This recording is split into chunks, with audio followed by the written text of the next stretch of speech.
Hi, hello everyone. Good afternoon. This is ARYAN Thakkar, your coach and mentor, and welcome back to my YouTube channel.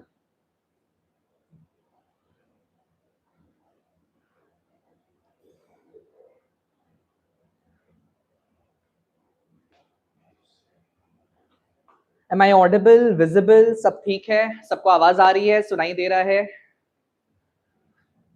आज फटाफट से we'll be covering up elasticity of demand, supply, and market mechanism. Hi, hello everyone. Are you all ready for today's class?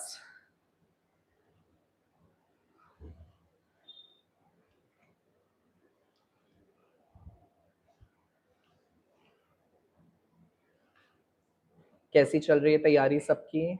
I hope सब बढ़िया. Yes, now I am refreshed. अब बहुत बेहतरीन तरीके से स्टार्ट करेंगे.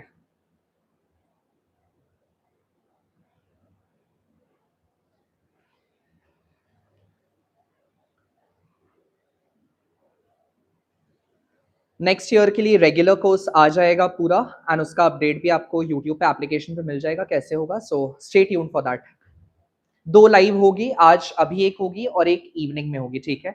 सो किसी ने मेरे को सजेशन दिया था आई थिंक यूट्यूब पे कि सर थोड़ा सा अगर आप जल्दी जल्दी पढ़ा देते, क्योंकि आपने ऑलरेडी डिटेल में बहुत कुछ कवर अप कर दिया है, सो हमारे लिए थोड़ा क्विक हो जाएगा. तो अब मैंने सोचा है कि मैं फटाफट से आपको रिविजन कराऊंगा. I won't take much of your time. आपको अगर डिटेल में जाना है चैप्टर का तो आप डेफिनेटली जाके जो मेरे पार्ट वाइज टॉपिक है उसको देख लो. आपका डिटेल में सब कुछ कवर अप हो जाएगा, ठीक है. सो आज हम लोग शुरू करेंगे 4th चैप्टर के साथ. We'll start with elasticity of demand. MCQ and case study थोड़ा बाद में, पहले आप कॉन्सेप्ट क्लैरिटी कर लो, समझ लो, उसके बाद स्टार्ट करेंगे हम लोग, ठीक है. चलो, are you all ready? Let's quickly get going with elasticity. Now, first of all, what is the meaning of elasticity? अगर आपने इलास्टिक देखा हो, इलास्टिक कैसा होता है? या तो एक्सपैंड करता है या तो कॉन्ट्रैक्ट करता है, स्ट्रेचेबल होता है, राइट. सो इलास्टिक का, इलास्टिसिटी का मतलब ही होता है खिंचाव. डिमांड पे कितना खिंचाव आएगा if there is a change in any of the factor that affects demand. So elasticity के लिए जो कीवर्ड हम लोग यूज करते हैं, the keyword which is used is regarded as degree of responsiveness, ठीक है. Elasticity of demand measures the degree of responsiveness. जहां पे ये डिग्री का मतलब क्या होता है? What is the meaning of degree? Degree is proportion, proportion या फिर आप extent बोल सकते हो. किस extent तक डिमांड में चेंज होगा. रिस्पॉन्सिवनेस का मतलब होता है चेंज. सो अगर कोई भी फैक्टर जो कि डिमांड को अफेक्ट करता है, be it price, be it income और be it price of related good, मतलब हो गया क्रॉस, ठीक है, क्रॉस प्राइस इफेक्ट. कोई भी फैक्टर में अगर चेंजेस आया तो उससे डिमांड में कितना चेंज आएगा, वो होगा आपका elasticity of demand. Am I clear और not? Elasticity of demand is supposed to measure the degree of responsiveness or the extent to which demand is going to change due to change in any of the factor that affect it. Now factor का बात करें तो price है, income है and price of related good है, जिसकी वजह से 3 टाइप का इलास्टिसिटी बनता है. Price elasticity, income elasticity and cross elasticity, जिसका तीनों का ही डेफिनेशन एकदम सेम है. जहां पे price elasticity measures the degree of responsiveness of the change in quantity demanded due to change in price. Income elasticity में कीवर्ड प्राइस चेंज होके income आ जाएगा, एंड क्रॉस इलास्टिसिटी में इनकम और प्राइस छोड़ के प्राइस ऑफ रिलेटेड गुड आ जाएगा. बस इतना ही अंतर है, ठीक है. Am I clear with everyone? So income elasticity will measure the degree of responsiveness of the change in quantity demanded due to change in income, and cross elasticity will measure the degree of responsiveness of the change in quantity demanded due to change in price of related goods. I hope that is clear. चलिए आगे बढ़े. Types of elasticity already बता दिया. Price elasticity क्या होता है, income क्या होता है एंड क्रॉस क्या होता है, ठीक है. आगे बढ़ते हैं. सिग्निफिकेंस और इंपॉर्टेंस आपको अगर रीड करना है तो आप खाली रीड कर लो, ये आपके सिलेबस में नहीं है. Importance of elasticity is not there. Still मैं आपको कुछ बता देता हूं. सारे टाइप की इलास्टिसिटी का क्या सिग्निफिकेंस है, क्या जरूरत है, क्या ओवरऑल है। प्राइस इलास्टिसिटी एज प्रोड्यूसर्स आपको हेल्प करेगा डिसाइड करने में कि आपको क्या प्राइस पॉइंट सेलेक्ट करना चाहिए अपने प्रोडक्ट का, क्योंकि उससे पता चलता है कंज्यूमर्स कितने सेंसिटिव है प्राइस को लेके। प्राइस बढ़ाएगा तो डिमांड कितना एक्सटेंट से फॉल हो सकता है, उसके लिए प्राइस इलास्टिसिटी हेल्प करता है। इनकम इलास्टिसिटी हेल्प करता है क्लासिफाई करने में कि कोई भी गुड क्या नेसेसिटी है, कंफर्ट है या लग्जरी है, उसके हिसाब से आप उसका प्राइसेस को चेंज कर सकते हो। एंड क्रॉस इलास्टिसिटी आपके कंपेटिटर्स को ट्रैक करने में हेल्प करता है कि अगर आपने प्राइस चेंज किया तो आपके ऑल्टरनेटिव गुड्स जो है, यानी आपका चाहे कॉम्प्लीमेंट्री हो चाहे सब्स्टिट्यूट गुड हो, उसके ऊपर कितना इंपैक्ट पड़ेगा, उसके लिए हेल्प करता है। ठीक है, I hope I am clear with this. Can we go ahead? Now coming to the most important topic from this chapter, which is आपका degrees of price elasticity. Now degrees हमें क्या बताता है कि डिमांड का चेंज कितना proportion से होगा अगर प्राइस चेंज हुआ तो।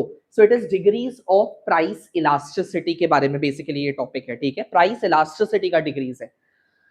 Got it? तो सबसे पहले हमें कैटेगराइज करना है दो मेन कैटेगरी, या तो कोई कमोडिटी का डिमांड इलास्टिक होगा या तो उसका डिमांड इन इलास्टिक होगा। इलास्टिक होने का मतलब हुआ कि या तो डिमांड सेंसिटिव है, यानी अगर प्राइस चेंज हुआ तो क्वांटिटी डिमांडेड चेंज होगा, रिस्पॉन्ड करेगा, there will be a degree of responsiveness in the quantity demanded. या तो फिर कोई प्रोडक्ट का डिमांड इन इलास्टिक है, यानी अगर प्राइस चेंज हुआ तो डिमांड शायद रिस्पॉन्ड ना करे। अब इसी इलास्टिक और इन इलास्टिक को दो और कैटेगरी में तोड़ा जाएगा, जहां पे इलास्टिक यानी चेंज भी किस टाइप का हो सकता है, या तो पूरा पूरी, पूरा पूरी means perfectly complete change in demand, या तो रिलेटिवली। रिलेटिवली का मतलब होता है इन रिलेशन टू प्राइस, मतलब अगर प्राइस चेंज हुआ तो डिमांड का change in relation to price थोड़ा ज्यादा होगा, उसको रिलेटिवली इलास्टिक डिमांड बोलते हैं, या उसको मोर इलास्टिक भी बोलते हैं। सिमिलरली इन इलास्टिक भी दो टाइप से हो सकता है, या तो परफेक्टली इन इलास्टिक, परफेक्टली मतलब हो गया पूरा पूरी, कंप्लीटली इन इलास्टिक यानी irrespective of change in price demand एकदम चेंज नहीं होगा, या तो फिर it is relatively in elastic. Again relatively क्या हुआ, इन रिलेशन टू प्राइस, मतलब अगर प्राइस चेंज होगा तो क्वांटिटी डिमांडेड का रिस्पॉन्स या उसका change in comparison to price कम रहेगा, लेस रहेगा। ठीक है, और इन सब के बीच में बैठता है यूनिटरी इलास्टिक, जहां यूनिट का मतलब होता है वन एंड वन डिनोट करता है इक्वालिटी को। सो जब percentage change in quantity demanded and price दोनों बराबर हो रहा है, उसको हम लोग यूनिटरी इलास्टिक बोलेगा। Is that clear? अब मैं आपको क्विकली रिकॉल करा दूं कि परफेक्टली इलास्टिक में क्या होगा। परफेक्टली इलास्टिक में जो आपका प्राइस है वो एब्सोल्युटली अनचेंज रहेगा, मतलब कंज्यूमर सब कुछ परचेज करना चाहते हैं एक पर्टिकुलर प्राइस पे, अगर प्राइस थोड़ा भी इंक्रीज या डिक्रीज हुआ तो कोई कुछ नहीं खरीदेगा। परफेक्टली इलास्टिक यूजुअली कैसे टाइप के प्रोडक्ट्स में देखा जाता है, जो परफेक्टली कंपेटिटिव प्रोडक्ट्स होते हैं उनमें देखा जाता है। जैसे आप सब्जी मंडी में चले जाइए, सब्जी मंडी में जब कोई आपका कोई भी एक सब्जी बेच रहा होगा, सब एक ही दाम पे बेच रहे होंगे वहां पे, या फिर आप कोई भी फार्मिंग क्रॉप्स को ले लीजिए, सपोज एक गांव है वहां पे चावल का खेती होता है एंड एक ही कैटेगरी ऑफ चावल का खेती होता है, तो वहां पे चावल पर किलो जो रेट होगा वो सेम होगा। दैट इज परफेक्टली इलास्टिक, इसीलिए परफेक्ट कंपटीशन में देखा जाता है। ठीक है, talking about relatively elastic, relatively elastic आपको लग्जरीज में देखने मिलता है ज्यादा, कंफर्ट्स एंड लग्जरी में। क्यों? क्योंकि उसका डिमांड बाद में भी हो सकता है, we can purchase it later as well. बोल के अगर थोड़ा सा भी प्राइस चेंज होता है, क्वांटिटी का चेंज बहुत ज्यादा होता है, in other words percentage change in quantity demanded is much more higher than percentage change in price. That happens in case of comfort and luxury. Unitary elastic is a rare case, it's a rare case. Theoretically it is possible कि percentage change in quantity demanded can be equal to percentage change in price.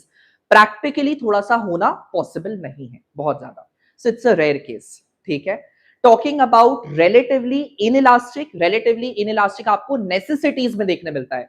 Now necessities के भी दो category है, एक तो हो गया necessity और दूसरा हो गया indispensable necessity या unavoidable necessity, यानी जिसको एकदम अवॉइड नहीं कर सकते हैं।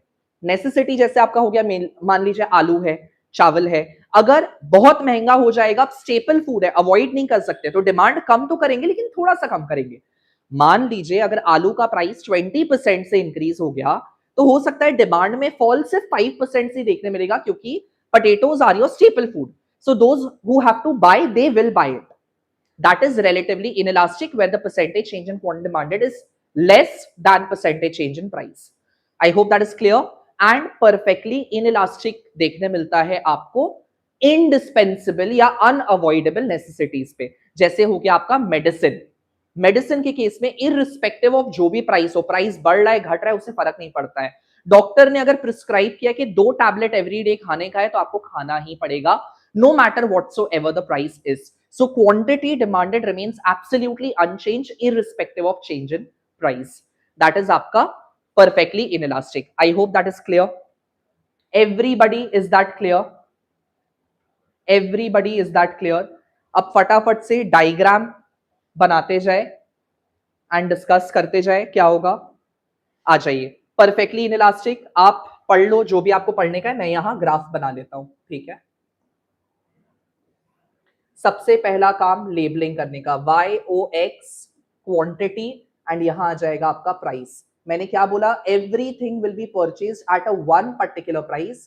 कंज्यूमर्स को जो लेना है वो लोग इस प्राइस पे सब कुछ लेने को तैयार है, but nothing at a slightly higher price. So बोल के जब इसको आप ज्वाइन करोगे, ये जो लोकस है ये इंफिनिटी तक ऐसे जा सकता है, ठीक है? यहाँ पे कंज्यूमर सब कुछ एक ही प्राइस पे लेने को तैयार है, nothing at a higher price. So only one price exist जिसमें इलास्टिसिटी का value will be equal to infinity. That is perfectly elastic. That is perfectly elastic.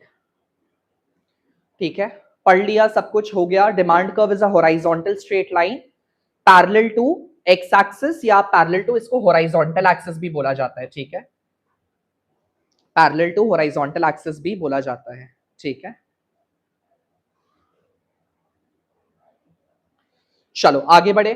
Coming to next one which is perfectly inelastic demand. Inelastic क्या होता है कि consumers fixed quantity लेगा, same quantity लेगा irrespective of change in price. तो यहां कैसा बनेगा आपका? y axis origin, x axis, यहां आ गया आपका क्वांटिटी, यहां आ गया आपका price. Now no matter whatsoever the price is, P0 Q0, price अगर बढ़ भी जाए, प्राइस अगर बढ़ भी जाए तो भी कंज्यूमर उतना ही लेगा, प्राइस अगर घट जाए तो भी कंज्यूमर उतना ही लेगा। तो ये हो गया आपका लोकस, एंड इसको अगर आप ज्वाइन करोगे तो you will get a vertical straight line parallel to Y axis या वर्टिकल एक्सिस, जो भी आप बोलो, ठीक है? Vertical straight line parallel to Y axis और वर्टिकल एक्सिस, जिसमें हो गया इलास्टिसिटी इज इक्वल टू 0, यानी इलास्टिसिटी डज नॉट चेंज, ठीक है? essential medicines like insulin or for diabetic patients, ठीक है? I hope that is clear. Coming to unitary elastic. Now unitary elastic क्या होगा? Equal change, y axis origin, x axis, ये हो गया quantity, यहां आ गया price। इक्वल चेंज होगा तो सबसे पहले आप इनिशियल को पकड़ो, initial price, initial quantity, P0 Q0। Price अगर आप इतना अमाउंट से चेंज कर रहे हो, इतना डिफरेंस है, तो क्वांटिटी भी लगभग सेम अमाउंट से ही चेंज होगा, क्वांटिटी का भी चेंज सेम ही होगा। बोल के जब आप ज्वाइन करते हो तो यूनिटरी इलास्टिक आपको कुछ इस टाइप से कर्व जाता हुआ दिखेगा, which approaches both the axis. In other words, it is rectangular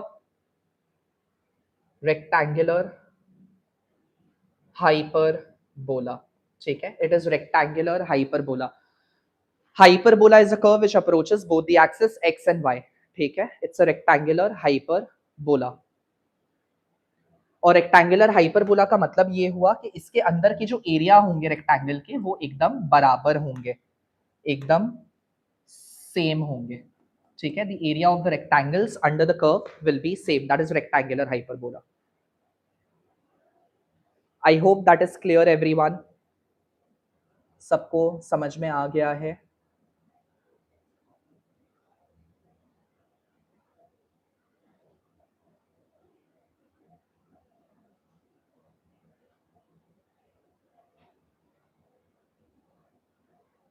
ठीक है, चले आगे बढ़े।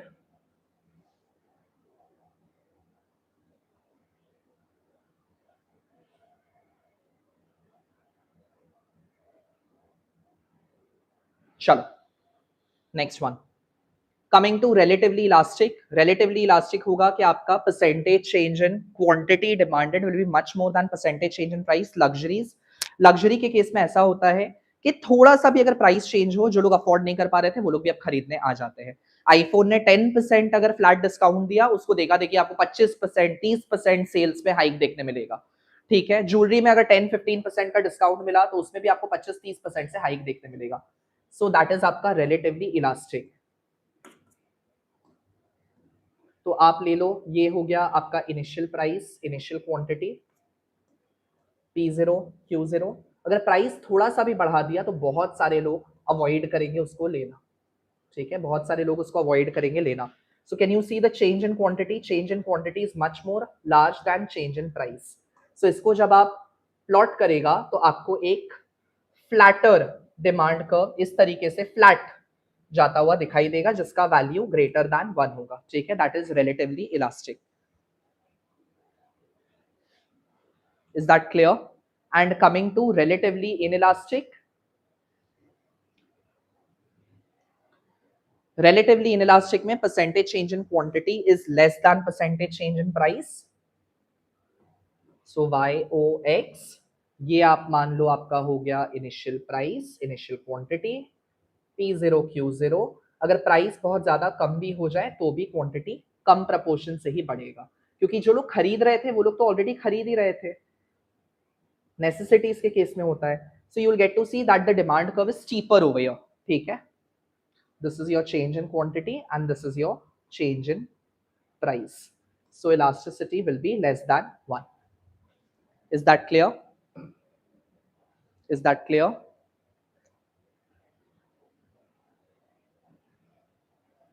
चले आगे बढ़े। नाउ एक बार फटाफट से क्विकली नजर घुमा लीजिए समरी के ऊपर।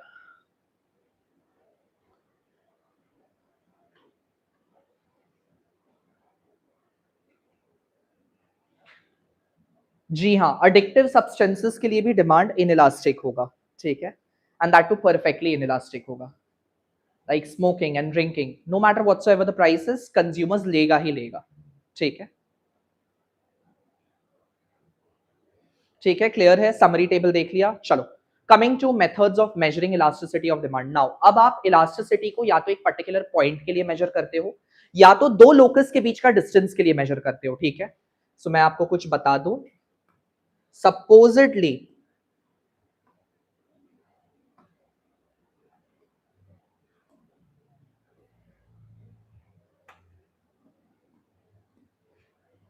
सपोजिटली आपको अगर इस पर्टिकुलर पॉइंट के लिए इलास्टिसिटी मेजर करना है तो उसको हम लोग पॉइंट मेथड बोलते हैं। ठीक है, that is regarded as point method, या हम लोग ज्योमेट्रिक मेथड का इस्तेमाल करते हैं।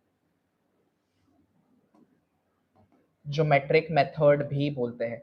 बट वहीं on the other hand if you want to calculate elasticity of a finite distance, finite मतलब समझते हो, this is the beginning and this is the end. So we have a finite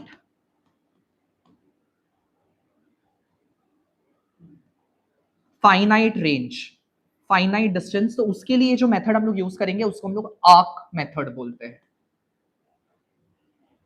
ठीक है, आर्क मेथड बोलते हैं।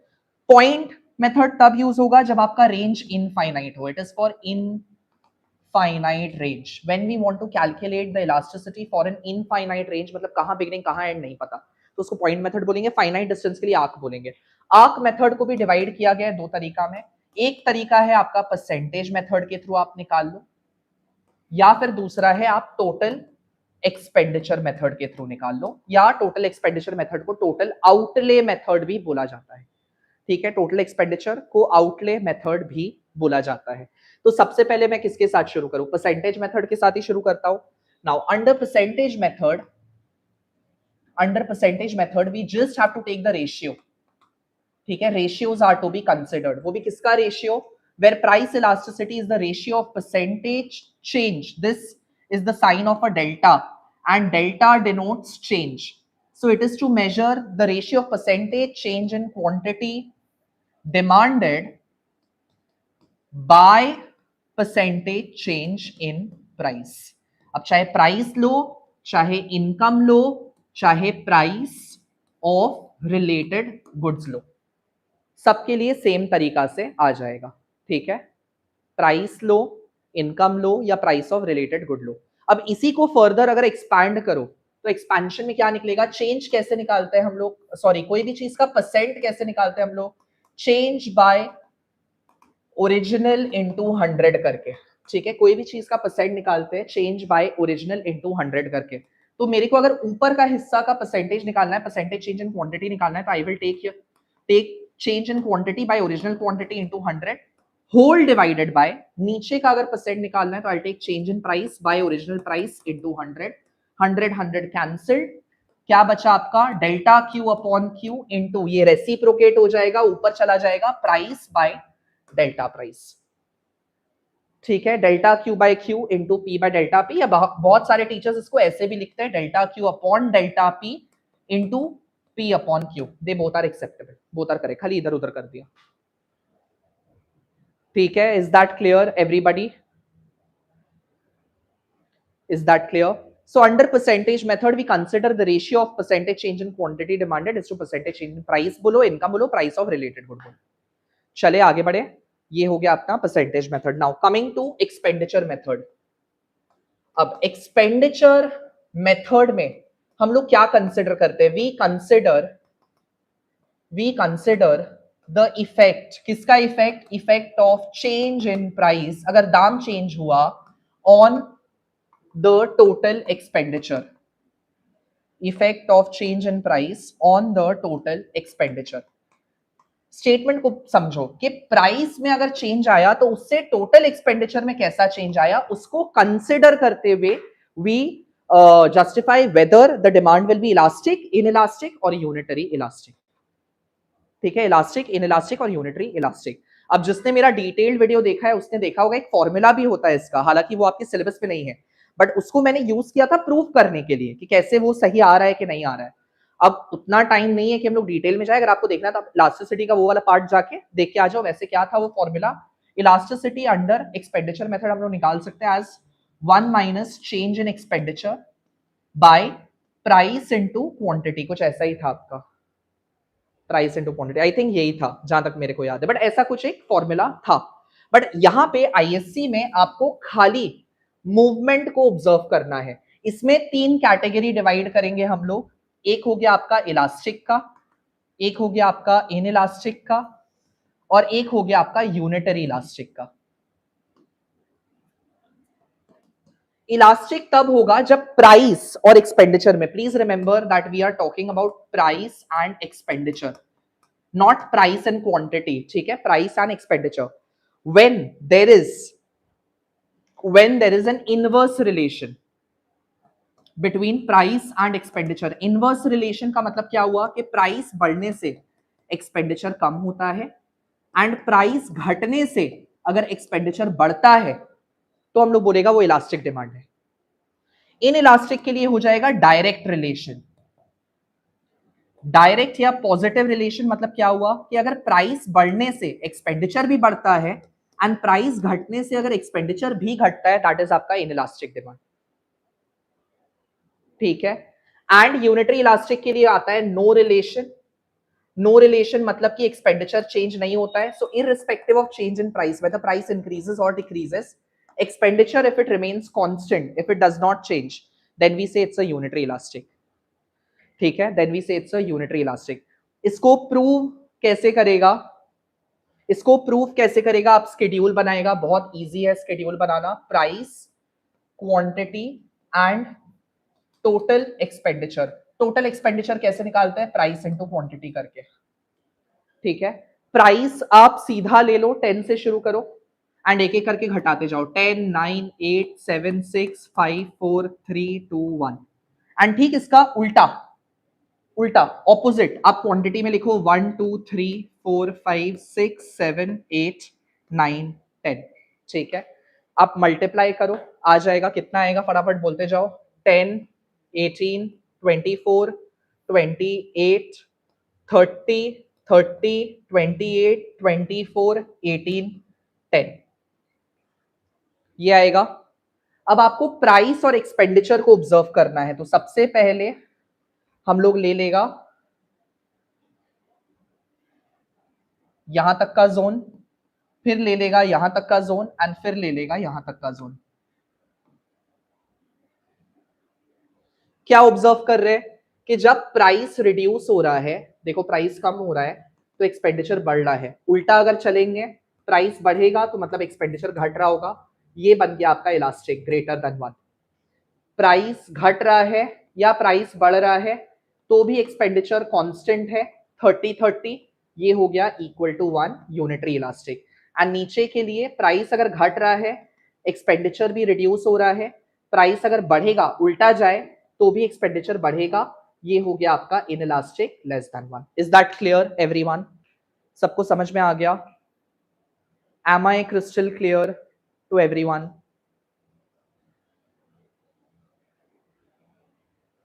Got it? अब graph का बारी। ग्राफ बनाना भी उतना ही आसान है, ग्राफ बनाना भी उतना ही आसान है। 3 पार्ट में तोड़ो। ये होता है इनवर्स रिलेशन का ग्राफ, सीखा है आप लोग, इतना तो आता होगा। ये इनवर्स रिलेशन का ग्राफ है। ये होगा कांस्टेंट का ग्राफ, सीधा ऐसे, अभी आपने सीखा कांस्टेंट। और ये होता है आपका डायरेक्ट रिलेशन का ग्राफ, राइट? ये होता है आपका डायरेक्ट रिलेशन का ग्राफ। तो अगर मैं तीनों को जोड़ दूं एक ही ग्राफ में तो क्या निकल के आएगा? This is my elastic, inverse है, अगर इनवर्स चल रहा है तो this is my greater than 1, no change है तो this is my equal to 1 and this is my less than 1 as per expenditure method.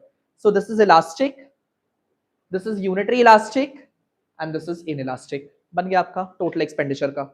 But ध्यान रखिएगा यहां आएगा प्राइस एंड यहां आएगा total expenditure. I have seen a lot many times बच्चा लोग यहां क्वांटिटी लिख के आ जाता है, wrong, half mark deducted.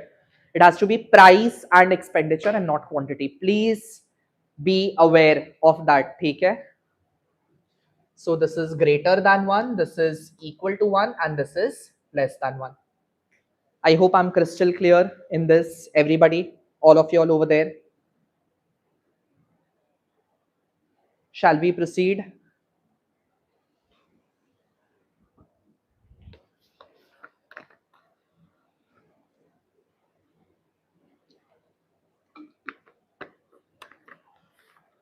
चलो, coming towards geometric method.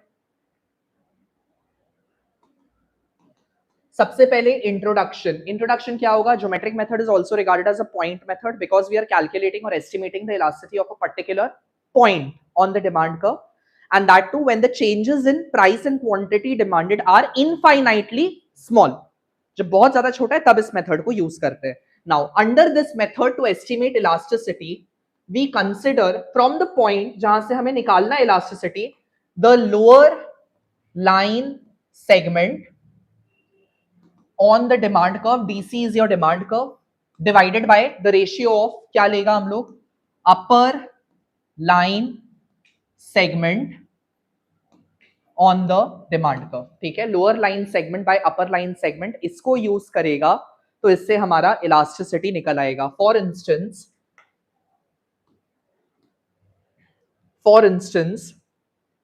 if this is my demand curve and I want to estimate the elasticity of this particular point, say point A, तो सबसे पहले एंड पॉइंट्स का आप कुछ नाम रख दीजिए।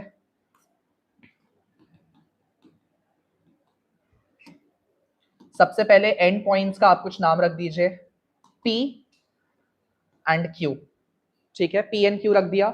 I want elasticity of this point A, तो A से आप ले लेगा lower line segment and A से आप ले लेगा अपर line segment. Lower line segment क्या हो गया? पॉइंट A पे at point A, comma, elasticity, price elasticity is equal to lower segment by upper segment. Lower segment कितना है? A से Q, अपर सेगमेंट कितना है? A से P। बेसिक मैथ्स तो सबको आता है, न्यूमरेटर बाय डिनोमिनेटर। अगर न्यूमरेटर छोटा होगा डिनोमिनेटर से तो क्या होगा? वैल्यू लेस देन 1 आएगा। न्यूमरेटर अगर बड़ा होगा डिनोमिनेटर से तो उसका वैल्यू क्या आता है? ग्रेटर देन 1 आता है। एंड न्यूमरेटर और डिनोमिनेटर का वैल्यू अगर बराबर होगा तो उसका वैल्यू क्या आएगा? इक्वल टू 1 आता है। इतना बेसिक मैथ्स तो सबको आता है। तो यहां क्या देख पा रहे हैं? दैट लोअर लाइन सेगमेंट जो है वो बड़ा है, LS is greater than US, right? So in other words, AQ is greater than AP. So definitely elasticity का वैल्यू यहां पे ग्रेटर दैन 1 होगा। मान लीजिए ये अगर 20 सेंटीमीटर का है और ये 5 सेंटीमीटर का है, तो अगर आप 20/5 करोगे तो क्या आ जाएगा, 4/1 has to be greater than 1। Is that clear everyone? Has to be greater than 1। Is that clear everyone? Similarly हम लोग हर एक पॉइंट का जल्दी से एक बार फटाफट से कर लेते हैं। हम लोग सिमिलरली हर एक पॉइंट का इलास्टिसिटी इसी तरीके से निकाल सकते हैं। Point A, point B, point C, point D and point E. Lower segment बताओ क्या आएगा? A E is your lower segment and there is no upper segment. A E by 0, anything divided by 0 is infinity, so ED is equal to undefined. Lower segment is BE, upper segment is B A. इसका तो elasticity already निकाला हमने, lower segment बड़ा है, upper segment छोटा है, so elasticity will be greater than 1। Lower segment is CE by C A, upper segment दोनों बराबर है, सीई और सी ए मिड पॉइंट पे आ रहा है, so elasticity will be equal to 1। Lower segment is DE by upper segment is D to A, lower segment छोटा है, अपर सेगमेंट बड़ा है, so elasticity will be less than 1। And there is no lower segment, origin पे touch हो गया, यहां पे origin पे आ गया, there is no lower segment, 0 by upper segment होगा ई से A, upper segment is E to A, so 0 by anything is elasticity is equal to 0। Perfectly elastic, relatively elastic, unitary elastic, relatively elastic, perfectly inelastic. HOTS, high order thinking skill. As the demand curve slopes downward, elasticity का value goes on decreasing. Clear? Infinity से शुरू करके 0 पे आगे खत्म हो गया। So मतलब जैसे जैसे नीचे जा रहे हैं हम लोग, elasticity का value धीरे धीरे कम होते जाएगा. The value of elasticity goes on decreasing. Am I clear, everyone? Am I crystal clear over there? Are you all there on the same page? बच्चों जागो जागो, hello, wake up everyone. Don't be in this attitude के बहुत time है, eco तो हो जाएगा, eco का पेपर एकदम हलवा पूरी नहीं आएगा और इतना मजा आएगा जैसा पेपर आएगा। भाई मैं तो आके बोलूंगा पेपर तो बड़ा इजी था, और मेरे बच्चे भी बोलेंगे पेपर तो बड़ा इजी था। पढ़ाई करिए, जाग जाइए। चलो, Similarly, if we want to calculate the elasticity of a non-linear curve, ये तो था आपका लीनियर कर्व, ठीक है, ये तो था आपका लीनियर कर्व। अगर नॉन लीनियर कर्व का बात करें, नॉन लीनियर कर्व मतलब जो कि स्ट्रेट लाइन ना हो, सिर्फ एक एडिशनल काम, बाकी सब सेम है, lower segment bye upper segment सब कुछ सेम है। we just have to draw a tangent, ठीक है, the straight line which is intercepting and not intersecting. I hope आपको ये भी पता है इंटरसेप्ट और इंटरसेक्ट में अंतर है। This is intercept, and when दो लीनियर कर्व एक दूसरे के साथ कोलाइड करके जाते हैं, दैट इज इंटरसेक्ट। जिसको नहीं पता है ये भी आप जान लीजिए, ठीक है। So we draw tangent, and जो इंटरसेप्शन पॉइंट आएगा वहां से हम लोग अगेन लोअर सेगमेंट लेंगे, अपर सेगमेंट लेंगे, LS बाय US करेंगे, आपका इलास्टिसिटी आ जाएगा। I hope I am crystal clear, ठीक है। चले आगे बढ़े, हो गया खत्म, almost elasticity is over. Coming to determinants of elasticity. Now measurement में हमने परसेंटेज मेथड कर लिया, टोटल एक्सपेंडिचर मेथड कर लिया, एक बार नजर घुमा लो, inverse relation elastic demand, direct relation elastic demand, no change, unitary elastic, ठीक है। टोटल एक्सपेंडिचर मेथड का शेड्यूल ग्राफ मैंने ऑलरेडी बना दिया, ज्योमेट्रिक मेथड करा दिया, इंटरप्रिटेशन वगैरह सब करा दिया। नाउ कमिंग टू डिटर्मिनेंट्स या factors affecting elasticity of demand. सबसे पहला factor is availability of substitute. अगर कोई भी प्रोडक्ट का ऑल्टरनेटिव अवेलेबल है तो क्या कंज्यूमर्स प्राइस को लेके सेंसिटिव होगा? हाँ होगा। मैंने अगर प्राइस छेड़ा, लोग मेरे ऑल्टरनेटिव के पास चले जाएंगे। Elastic demand, consumers will respond to the change in price, so elastic. अगर सब्स्टिट्यूट ही नहीं अवेलेबल है मेरे प्रोडक्ट का, आपको लेना मेरे से ही पड़ेगा, in that case inelastic demand, ठीक है, in that case inelastic demand. Second point is nature of the commodity. Necessities को क्या अवॉइड कर सकते हैं? नहीं कर सकते। So no matter whatsoever the prices, consumers will purchase it. Inelastic demand.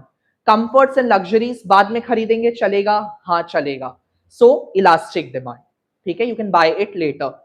Proportion of income spend, कोई भी चीज जिसमें आप बहुत कम पैसा खर्चा करते हो, salt 10 rupees a packet, 12 rupees a packet, match box 1 rupee a box, अगर 1 रुपी का 2 रुपी हो जाए या सॉल्ट का 12 रुपी का 14 रुपी हो जाए, क्या वो आपके परचेजिंग कैपेसिटी को अफेक्ट करता है? नहीं, तो आप डिमांड चेंज नहीं करोगे, इन इलास्टिक डिमांड। बट कोई चीज जिसमें आप हेवीली स्पेंड करते हो, इलेक्ट्रिसिटी, यूनिट का प्राइस अगर बढ़ जाए तो क्या आप कंजम्पशन को रिड्यूस करोगे, कट डाउन करोगे? हाँ करोगे, इलास्टिक। अंडरस्टूड क्या बोल रहा है? Proportion of income spend, number of uses of a commodity. Same example, electricity या मिल्क, दूध सस्ता है तो घर में रोज पनीर बन रहा है, रोज खीर बन रहा है, रोज मिठाइयां बन रही है। दूध महंगा है तो मम्मी हफ्ता में एक ही बार खाली मिठाई खिलाएगी। Simple logic is that. आ गया समझ में क्या है?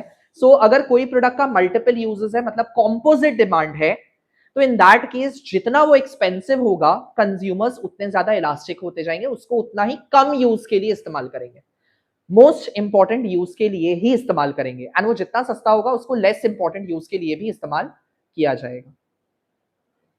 आ गया समझ में क्या लॉजिक है? Sure. Time factor, short run में मार्केट में ज्यादा ऑल्टरनेटिव अवेलेबल नहीं होते हैं। जैसे आप गैस ले लीजिए, अब गैस का प्रोडक्शन जितना है उतना ही है, तो अब ये छप्पड़ फाड़ प्राइस बढ़ते जा रहा है। एंड अब जिसका जो रिक्वायरमेंट है शॉर्ट रन में, उसको तो उतना चाहिए, जितना सिलेंडर चाहिए उतना चाहिए। So demand is inelastic, लेगा ही कंज्यूमर्स। बट लॉन्ग रन में क्या होता है? लॉन्ग रन में ऑल्टरनेटिव आ जाएंगे, ऑप्शंस आ जाएगा, प्रोडक्शन कैपेसिटी बढ़ जाएगा, तो prices will come back to normal. In that case elastic demand, consumers फिर थोड़े सेंसिटिव हो जाते हैं।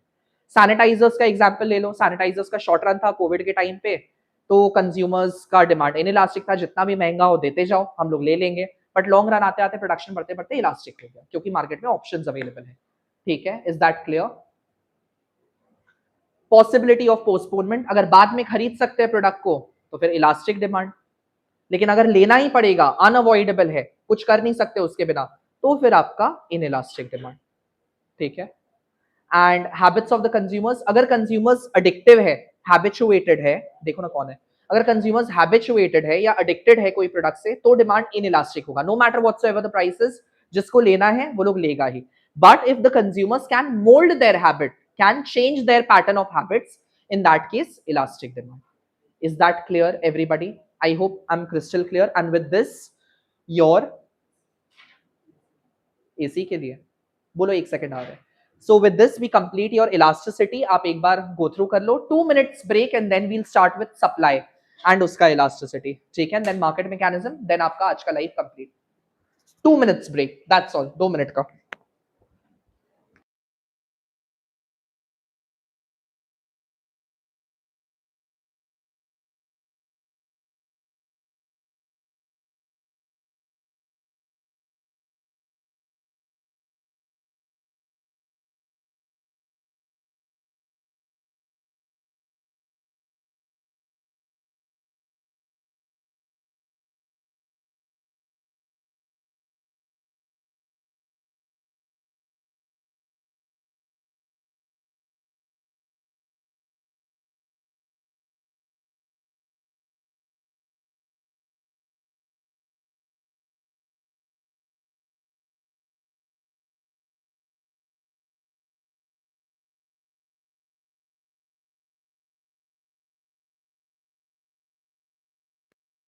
अच्छा, to let you all know that today 10 AM in the morning we discuss sample paper 1। अगर आपने एनरोल नहीं किया है और आपको अगर लग रहा है कि आपको जरूरत है, क्वालिटी पेपर्स का जरूरत है, you are more than welcome to join our sample paper का कोर्स। वहां पे मैं आपको 1 सवा घंटा लगता है हमें एक पेपर पूरा इन डिटेल डिस्कस करने में, ऊपर ऊपर से नहीं, in detail with logic with reason. So वो सुबह 10 बजे हो रहा है, अगर आप इंटरेस्टेड हो you can definitely go and purchase that. ठीक है, so take a break and then start करते हैं आगे।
Yes, it's Akshat. Determinants of elasticity of supply is not there in the syllabus.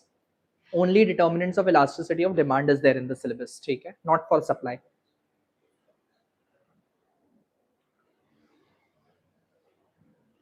Income elasticity and cross elasticity already बता दिया. Income elasticity measures the degree of responsiveness of the change in quantity due to change in income. Cross elasticity measures the degree of responsiveness of change in quantity demanded due to change in price of related goods. ठीक है, इसमें भी types है, categories है. Income elasticity का बात करें अगर पॉजिटिव है, नेगेटिव है, जीरो है. Positive income elasticity normal goods में देखने मिलता है, मतलब डायरेक्ट रिलेशन होता है. With rise in income demand increases, fall in income demand decreases. Negative income elasticity आपको इंफीरियर गुड्स में देखने मिलेगा, rise in income demand decreases and vice versa. And zero income elasticity आपको इनएक्सपेंसिव नेसेसिटीज में देखने मिलेगा, जहां पे विद राइज और fall in income demand for inexpensive necessity remains unchange और constant.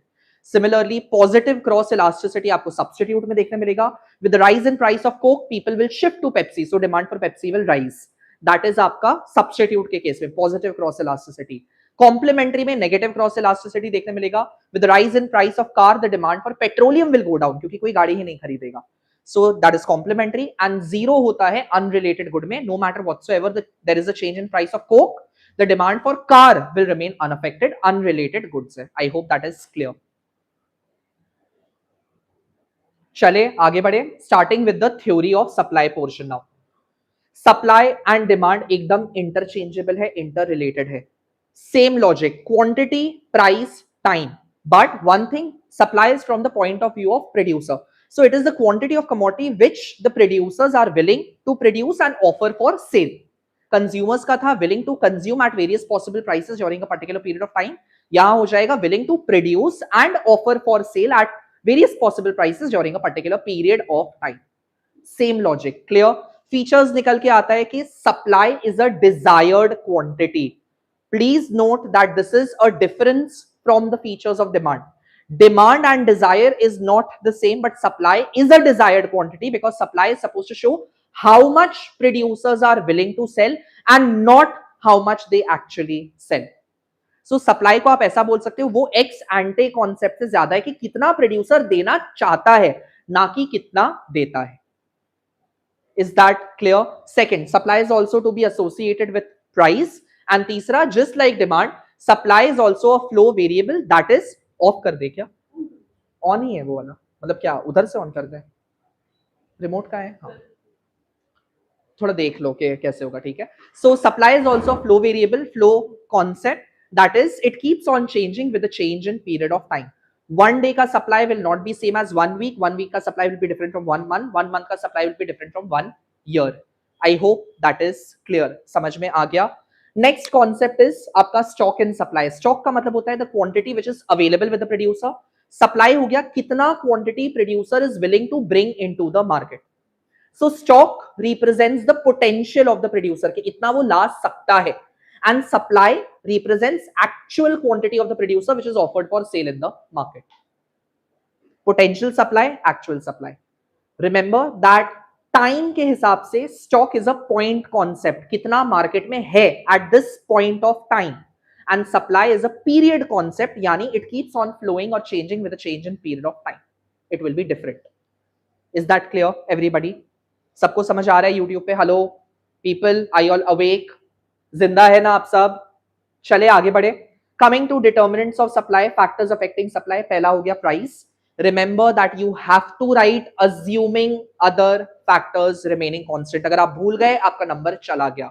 So assuming other factors remaining constant, that is ceteris paribus को लेते हुए, there is a direct or a positive correlationship between price and quantity supplied for a commodity. Higher is the price, higher is the profit margin, so higher will be the supply. Lower the price, lower profit margin, lesser will be the supply. I hope I'm clear. Second is goals of the firm. तीन गोल हो सकता है: profit maximization, sales maximization या risk minimization. Profit maximization goal होगा तो only when the prices are high will the producer be willing to supply more to the market, because profits are determined by the prices. Higher the price, higher the profit, so higher the supply. But if the goal is sales maximization, sales को maximize करने के लिए, यानी market को capture करने के लिए आप सेम प्राइस में ज्यादा क्वांटिटी देने को तैयार हो जाओगे, क्योंकि you want to create your presence in the market. Is that clear? But risk minimization अगर गोल होगा, no matter whatsoever the prices, you will offer a limited quantity only because you want to avert or avoid the risk. एक particular design का 4 pieces ही रखेगा, 4 कपड़ा का 4 ही रखेगा, S M L XL, उससे ज्यादा कुछ रखेगा ही, क्योंकि लिमिटेड है। Is that clear? Got it? ये हो गया आपका goal. Coming to third one, input prices. Input का मतलब हो गया रॉ मटेरियल। अगर रॉ मटेरियल का प्राइसेस बढ़ेगा, कॉस्ट ऑफ प्रोडक्शन बढ़ेगा, मतलब मैन्युफैक्चरिंग कॉस्ट बढ़ेगा, प्रॉफिट मार्जिन कम हो जाएगा, सप्लाई भी आप कम कर दोगे। अगर इनपुट का प्राइस सस्ता है, कम है, कॉस्ट ऑफ प्रोडक्शन कम है, प्रॉफिट मार्जिन ज्यादा है, you will be able to offer a larger quantity to the market. So input is associated with chapter 8 which is cost, variable factor, fixed factor, ये सब। अब कोई भी चैप्टर, 2-3 चैप्टर को correlate करके मर्ज करके क्वेश्चन बन सकता है, so do not get confused. अगर मान लीजिए मैंने कॉस्ट का शेड्यूल उठा के दे दिया, ब्रेक इवन शटडाउन का लॉजिक दे दिया, और उससे पूछा आप सप्लाई कैसे करोगे, तो you should be able to correlate, क्योंकि सप्लाई का लॉजिक चैप्टर 11 के एंड में भी है, if you remember last, determination of short run supply curve. So understanding that is how eco is to be studied. ठीक है, डर मत जाना। चलिए, coming to price of related good. Related good मतलब हो गया आपका कॉम्पिटिटर, आपका कॉम्पिटिटर, या आपका कॉम्पिटिटर। आपका कॉम्पिटिटर अगर क्या बोलते हैं, नहीं, कॉम्पिटिटर का लॉजिक नहीं हुआ, sorry. Price of related good मतलब हो गया कि आप एक प्रोडक्ट का मल्टीपल ऑप्शंस बेच रहे हो। जैसे अगर मैं बात करूं चाय का, टी का, तो in your shop you are selling Tata, Wagh Bakri, Red Label and multiple brands of चाय।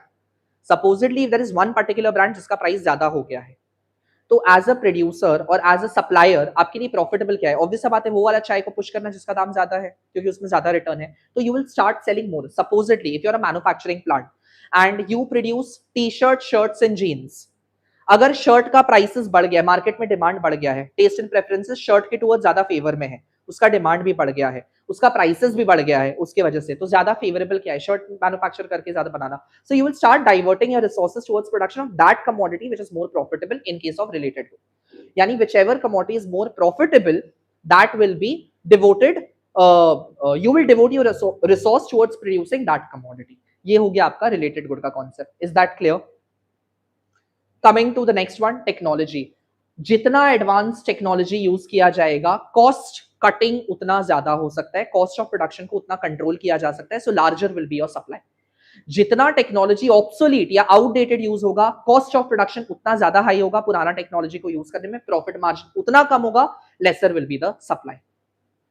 आई होप दैट इज क्लियर।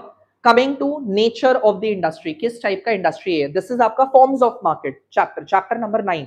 अगर इंडस्ट्री परफेक्ट कंपटीशन है, सप्लाई को कंट्रोल नहीं किया जा सकता है। व्हाई?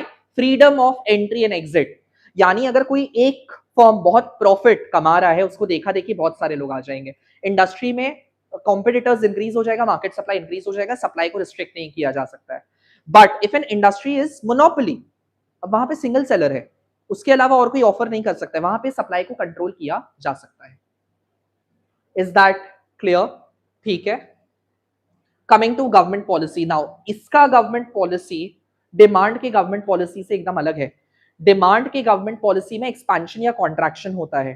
टैक्सेस अगर लगेगा तो प्राइस बढ़ रहा है, प्राइस बढ़ रहा है बोल के डिमांड कम हो रहा है, दैट्स अ कॉन्ट्रैक्शन। यहां प्रोड्यूसर्स के ऊपर अगर टैक्स बढ़ाया जा रहा है एंड प्रोड्यूसर्स उसको शिफ्ट ना कर पाए, वो तो अलग कॉन्सेप्ट है कि शिफ्ट कर पाए ना कर पाए, दैट्स अ डिफरेंट थिंग। आपके फ्रैंक टेक्स्ट बुक के हिसाब से दिया है कि there has to be decrease in supply. इसका मतलब उन्होंने ये कॉन्सेप्ट दिया है कि अगर सरकार ने टैक्स लगाया तो प्रोड्यूसर इंसिडेंस जो है खुद ही बेयर कर रहे हैं। आपको याद है टैक्सेशन चैप्टर में आपने पढ़ा है impact and incidence of taxation. Impact वो होता है जिसके ऊपर टैक्स बर्डन लगता है, इंसिडेंस वो है जो अल्टीमेटली बेयर करता है। तो फ्रैंक टेक्स्ट बुक के हिसाब से उन्होंने जो शिफ्ट का कारण यहां पे लिया है टैक्स और सब्सिडी में, वो ये लॉजिक से लिया है कि इंसिडेंस ऑफ टैक्सेशन जो है वो प्रोड्यूसर ही बेयर कर रहा है। So when government is imposing tax and if the producer has to bear that tax without shifting the burden onto consumer, in that case the producer will give a lesser quantity supplied in the market. And अगर सरकार subsidy भी देगा, producer को incentive देगा, so they will be able to offer a larger quantity in the market.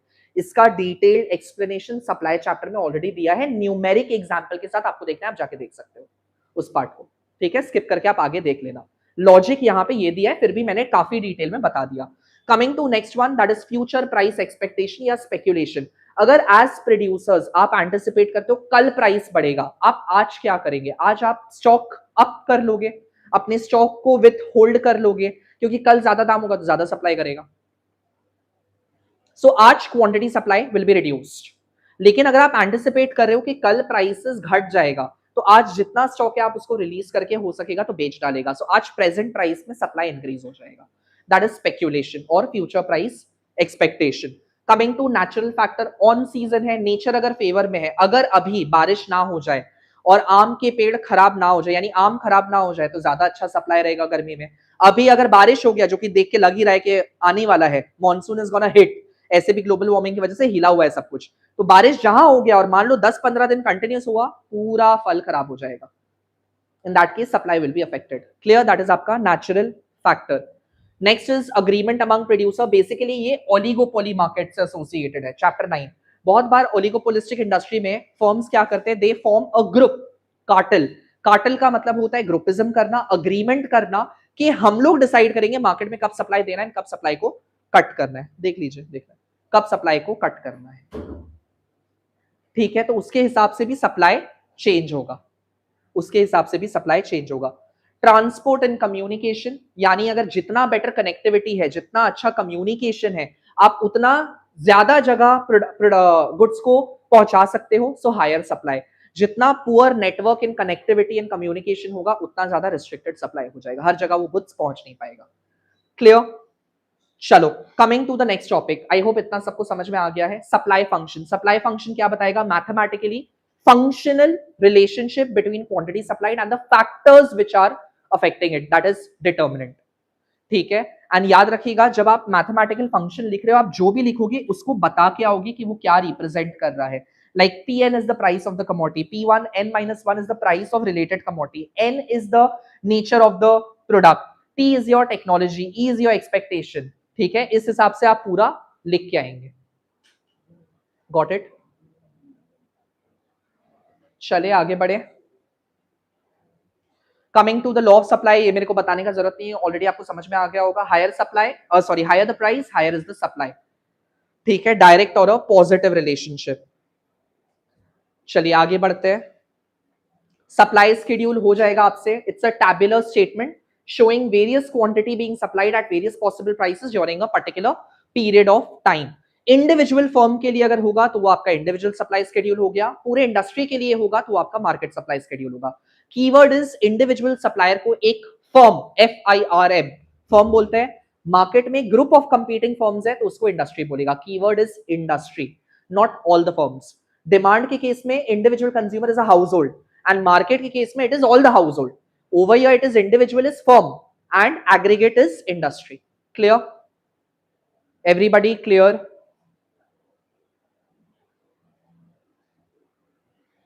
Coming to supply curve. Supply curve क्या करेगा? Basically graphical representation of schedule. जो भी हमने schedule में बनाया है उसी को graphically जब plot करेंगे तो वो हो जाएगा आपका supply curve. कैसा बनेगा आपका supply curve? Positively sloping. ये हो गया initial price, initial supply Q0. Price अगर बढ़ेगा सप्लाई भी आपका बढ़ेगा Q1, प्राइस अगर कम होगा सप्लाई भी आपका कम होगा Q2। ये बन गया आपके लोकस, ज्वाइन करेंगे आपको पॉजिटिवली स्लोपिंग सप्लाई कर्व देखने मिलेगा डायरेक्ट रिलेशन के साथ। आई hope that is clear everyone, सबको समझ आ रहा है क्या बोल रहा हूं। एंड मार्केट सप्लाई में क्या होगा? मार्केट सप्लाई में जब आप बहुत सारे फर्म के सप्लाई को ज्वाइन करेंगे, supply curve for A, supply curve for B, supply curve for C, and जब मार्केट सप्लाई को आप प्लॉट करेंगे, एग्रीगेट करेंगे, यानी horizontal summation of individual supply करेंगे, तो आपको मार्केट सप्लाई आ जाएगा। यहां पे भी सेम HOTS क्वेश्चन जो कल हमने डिस्कस किया था बन सकता है। Why is market supply more flat than individual supply? It is because when the price changes, the elasticity of market, that is the impact of change in price on the market, will be much more than that of individual firm. हो सकता है individual firm 10-10 से change कराए, but उसको जोड़ेंगे तो एक साथ मार्केट में 100 का चेंज आ जाएगा। सो मार्केट के ऊपर चेंज बहुत ज्यादा होगा, ठीक है। Yes, Mr. Thapa, you should definitely purchase my notes. It is gonna be really handy. यहाँ पे हमारे बच्चे तो हमारे नोट्स के अलावा, या निर्भय के बच्चे भी अब हमारे नोट्स के अलावा, या वो बच्चे जो हमसे नोट्स लिए मेरे नोट्स के अलावा कुछ नहीं पढ़ते, और ठीक है, they just study my notes. रामबाण इलाज है हमारा नोट्स। चलिए आगे आते हैं। Reasons for positively sloping supply curve. क्यों सप्लाई कर्व अपवर्ड स्लोप करता है, इसका कारण क्या है? सबसे पहला profit margin, higher price higher profit higher supply. Simple, higher the price, higher is the profit margin, so higher is the motivation to produce more and offer a larger quantity, so higher is the supply. Second is marginal cost of production. ये concept जुड़ा हुआ है chapter 8 के साथ। क्या आपको याद है, मैं चैप्टर 8 और चैप्टर 11 को वापस से मर्ज कर दे रहा हूं। आपको याद होगा कि चैप्टर 8 में जो मार्जिनल कॉस्ट है वो इंक्रीज करता है एक पॉइंट के बाद।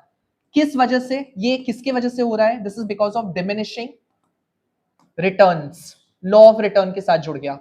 डिक्रीजिंग रिटर्न की वजह से marginal cost after point of time बढ़ना शुरू हो जाता है। तो हम लोग क्या सीखा है? ये हो गया आपका एवरेज वेरिएबल कॉस्ट, ये हो गया आपका एवरेज कॉस्ट, राइट? ये हो गया आपका मार्जिनल कॉस्ट मिनिमम पॉइंट से कट करते हुए। हम लोग जानता है कि हर एक लेवल पे, हर एक अलग अलग लेवल पे फर्म जो है उसको प्राइस तो बढ़ाना ही पड़ेगा। सपोजिटली अगर आप यहां पे प्राइस चार्ज करते हो, AR, तो यहां पे कौन सा कॉस्ट कवर अप हो रहा है? एवीसी कवर अप हो रहा है इस पॉइंट पे, पॉइंट ए पे, so this is a shutdown. Similarly जब आप प्राइस बढ़ाते हो और यहां प्राइस चार्ज करोगे तो यहां पे कौन सा कॉस्ट कवर अप हो रहा है? यहाँ पे एसी कवर अप हो रहा है पॉइंट बी पे, so this is a break even. फिर अगर आप और प्राइस बढ़ाते हो तो आपका प्राइस जो है वो एसी के ऊपर चला गया, so this is a super normal profit. So हम लोग क्या देख रहे हैं? When marginal cost is increasing due to diminishing return, in order to cover up that marginal cost, in order to cover up this marginal cost, this zone of marginal cost, we have to increase the price ताकि हम लोग अलग अलग level of profits को achieve कर सके। Shutdown से break even से सुपर नॉर्मल प्रॉफिट, इस तरीके से अचीव कर सके। दैट इज वाई जब प्रोडक्शन बढ़ता है तो कॉस्ट बढ़ता है, यानी मार्जिनल कॉस्ट के टर्म्स में कॉस्ट बढ़ता है। कॉस्ट बढ़ता है तो प्राइस को बढ़ाना ही पड़ेगा इस कॉस्ट को कवर अप करने के लिए। ओनली देन आप क्या करोगे? देन आप अपना सप्लाई को बढ़ाओगे। I hope I am clear, समझ में आ गया होगा। Is that clear? Everybody over there please say yes and let me no.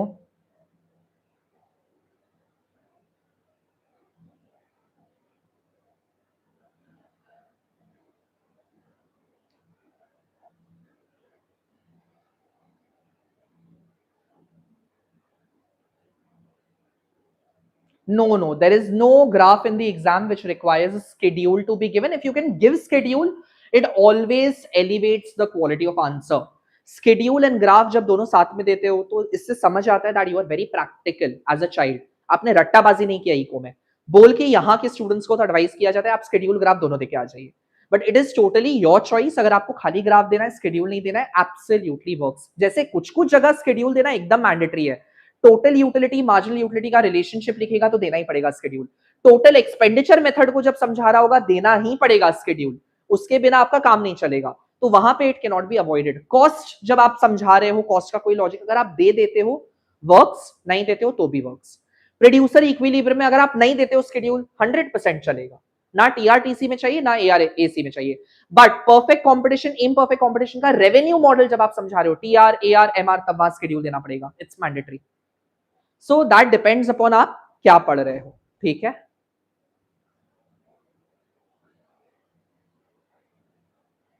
चले आगे बढ़े, समझ आ गया मार्जिनल कॉस्ट ऑफ प्रोडक्शन क्या है। And coming to the third one, number of producers. अब आप सिंपल सा एग्जांपल ले लीजिए, जैसे यहाँ पे हमारे वेस्ट बंगाल में मोमो बड़ा फेमस है स्ट्रीट के, सड़क के ऊपर। अगर अभी आप मेरे यहाँ ट्यूशन कोचिंग सेंटर के बाहर एक मोमो लगा लोगे टेबल, यहाँ मक्खी की तरह बच्चे भिन भिनाएंगे उस मोमो टेबल के आसपास। फिर उसको देखा देखी, ठीक है, आप 2 महीना बाद आके देखना, देखिएगा लेफ्ट साइड में, राइट साइड में, आगे पीछे, अगवाड़े पिछवाड़े सब जगह पे आपका मोमो बिकना शुरू हो जाएगा।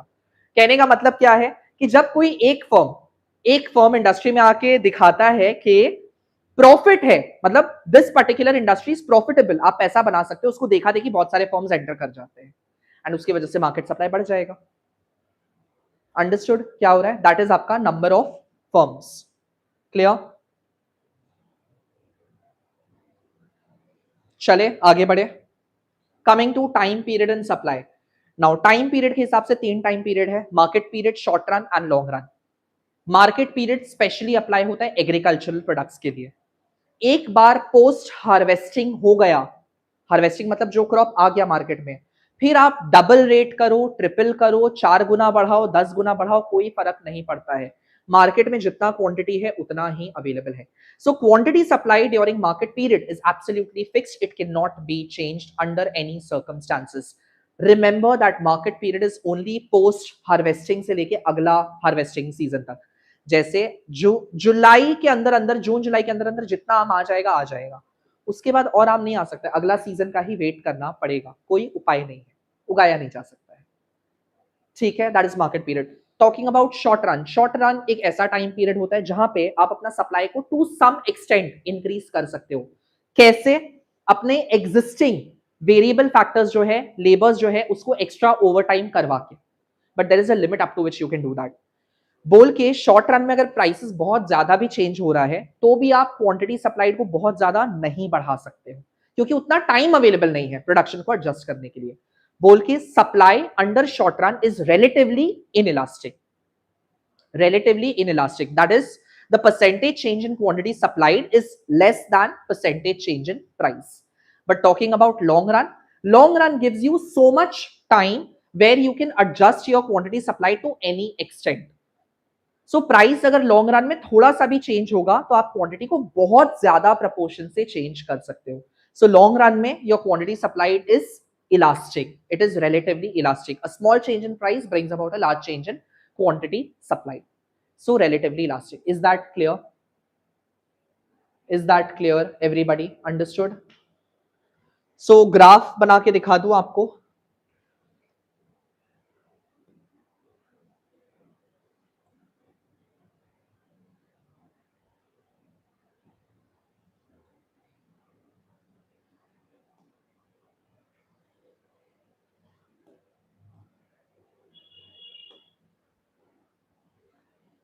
ये बन जाएगा आपका market period, supply curve for market period. फिर चाहे प्राइस P0 हो, P1 हो या P2 हो, no matter whatever is the price, quantity will remain absolutely fixed, perfectly inelastic, perfectly inelastic। ये हो जाएगा आपका relatively inelastic। relatively inelastic का मतलब क्या हुआ? P0 Q0, प्राइस अगर बहुत ज्यादा हाई भी है शॉर्ट रन में तो भी क्वांटिटी उतना ज्यादा इंक्रीज नहीं कर सकता है, क्योंकि ज्यादा सिर्फ वेरिएबल फैक्टर ही चेंज हो सकता है ज्यादा से ज्यादा। सो क्वांटिटी को बहुत ज्यादा प्रपोर्शन से नहीं बढ़ा सकते। सो this is your supply curve for short run, but supply curve for long run is relatively elastic. यानी कि ये आपका इनिशियल प्राइस हो गया, ये इनिशियल सप्लाई हो गया P0 Q0। अगर प्राइस थोड़ा सा भी बढ़ा तो आप क्वांटिटी को बहुत ज्यादा प्रपोर्शन से चेंज कर सकते हो, क्योंकि सारे फैक्टर्स यहां वेरिएबल है। सो this is your supply curve for long run, SLR। ठीक है, शॉर्ट रन इंटरसेप्ट करेगा एक्स एक्सिस को या होराइजोंटल एक्सिस को, एंड लॉन्ग रन इंटरसेप्ट करेगा वाई एक्सिस को या वर्टिकल एक्सिस को। Is that clear? Answer framing के ऊपर भी बेटा आएगा, आएगा वीडियो आएगा, अभी फिलहाल जो पढ़ा रहे हो पढ़ लीजिए। ठीक है, I hope this is clear. Market period, short run, long run. चले आगे बढ़े।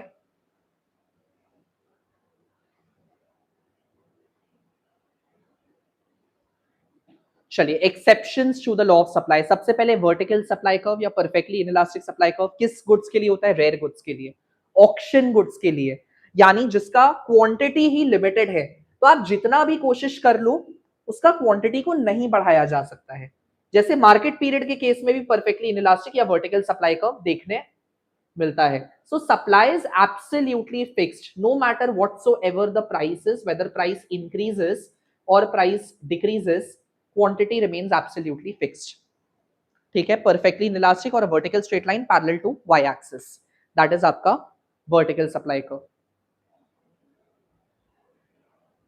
And talking about labor supply curve, now labor supply curve is regarded as backward bending curve. Why backward bending? The logic is aram and wages, leisure and wages. Now see, labor class people are very poor category, poor class people. So when they are offered a higher wages initially, they agree to work for a longer duration. हम अगर 180 रुपए 8 घंटा का काम देके उससे काम करवाता है और उसको बोलता है कि चल हम तेरे को 280 दे देगा, तो मेरे लिए 12 घंटा काम कर दे, शायद वो मान जाएगा, क्योंकि उसके लिए बहुत मैटर करेगा वो 200 रुपए जो चेंज हो रहा है. But however labour is also human being and not a machine.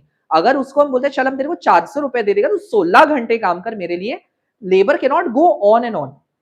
एक लिमिट होता है काम करने का भी, उस लिमिट के बियॉन्ड कोई काम नहीं कर सकता है. So in that case labour might disagree. या ऐसा भी हो सकता है जैसे अगर आप स्किल्ड लेबर का बात करो, स्किल्ड लेबर के केस में आप बोल सकते हो कि चलो आर्यन हम तुमको दिन का 1000 रुपए, मतलब सैलरी के हिसाब से, महीना 30,000 रुपए मेरा सैलरी, हम तुमको दिन का 1000 रुपए देते हैं, तुम 8 घंटा काम करते हैं, चल हम तेरे को 1500 रुपए देगा, तो मेरे लिए 12 घंटे काम कर, काम बढ़ा देगा मेरा, ठीक है मान गया, 1500 रुपए मिल रहा है, 45,000 15,000 का हाइक मिल रहा है हमको 30 दिन के हिसाब से, तो हम काम करने के लिए अग्री कर जाएगा, 12 घंटे काम कर लेगा. अब हम काम वाम देख लिया, सब कुछ सीख लिया, समझ लिया कैसे होना है, उसके बाद वो बोलता है चल आर्यन हम तेरे को और 500 रुपए बढ़ा देता है, मतलब तेरा मंथली सैलरी दिन का 2000 कर दिया, मतलब 60,000 रुपए कर दे रहा है, तू 16 घंटे काम कर. तो मैं एज अ स्किल्ड लेबर क्या बोलूंगा, तू काम क्या है, तू पहले काम लेके आ, हम काम देखेगा. अब स्किल्ड वर्कर है तो वो काम करते करते भी तो एफिशिएंसी मेरा तो इंक्रीज हो जाएगा, तो मेरा जो बाकी दो काम है एग्जिस्टिंग उसको तो हम कम टाइम में कंप्लीट कर सकते हैं. हम बोलेगा सुन तू मेरे को 60,000 रुपए दे दे, तेरे को काम खत्म होना है ना, काम खत्म हो जाएगा. Don't ask for time. So in that case, that is how skilled labor dodges. So after a point of time, they always prefers leisure to wage, not wage to leisure. So initially you might agree for a higher wage, longer duration, but afterwards you will prefer leisure to wage. So remember the keyword, initially it is wage to leisure, secondly it is leisure to wage. That is why supply curve may bend backward. ठीक है, तो यहाँ पे किस type का graph बनेगा, किस type का ग्राफ बनेगा कि इनिशियल वेजेस ये हो गया, इनिशियल वर्किंग आवर्स ये हो गया, मैंने जब ज्यादा वेजेस ऑफर किया तो हो सकता है ज्यादा आवर्स के लिए लोग काम करने को मान जाए, तो इन that case supply curve is going like this upward positively. But जब और वेजेस ऑफर किया और बोला कि ज्यादा देर के लिए काम कर, तो हो सकता है वो बोलेगा नहीं हम कम टाइम में ही तेरा काम खत्म कर देगा. सो इन दैट केस कम टाइम में भी काम कंप्लीट हो जा रहा है हायर वेज पे, तो इन दैट केस आपका ए बी से सी पे चला गया, सो it is a backward sloping like this और बैकवर्ड बेंडिंग लाइक दिस. ठीक है, अब इसमें दोनों टाइप के ग्राफ एक्सेप्ट किए जाते हैं. Just one second,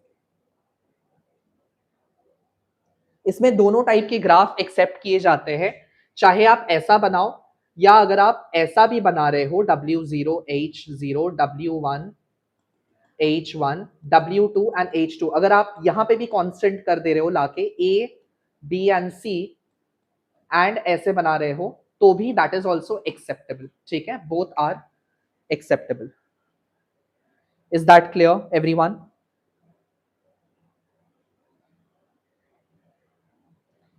Sir, I am a humanities student. Without maths, is there any scope for economics? There is, but then scope in excelling the subject gets a little restricted because maths and economics are like, you know, couple. They have to go together.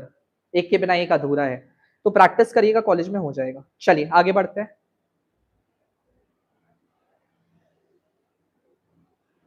Last topic supply का, movement and shift. Same logic यहाँ पे जो demand में हमने सीखा था. Movement takes place due to change in price, while shift takes place due to change in factors other than price. So movement में ceteris paribus apply हो रहा है, other factors operating नहीं रहेंगे, and shift में prices constant रहेगा. movement में expansion हो सकता है, expansion क्या होगा, higher price, higher quantity supplied, expansion in supply.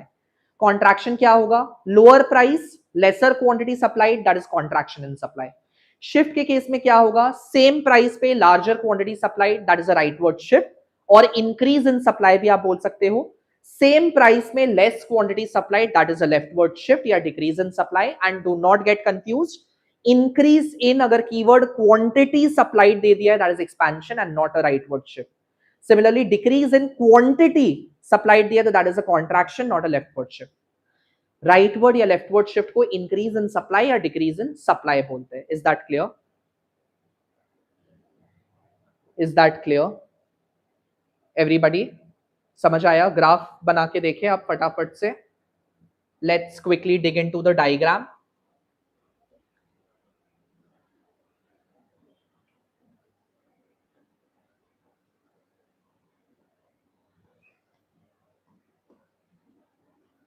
ये बन गया आपका सप्लाई कर्व।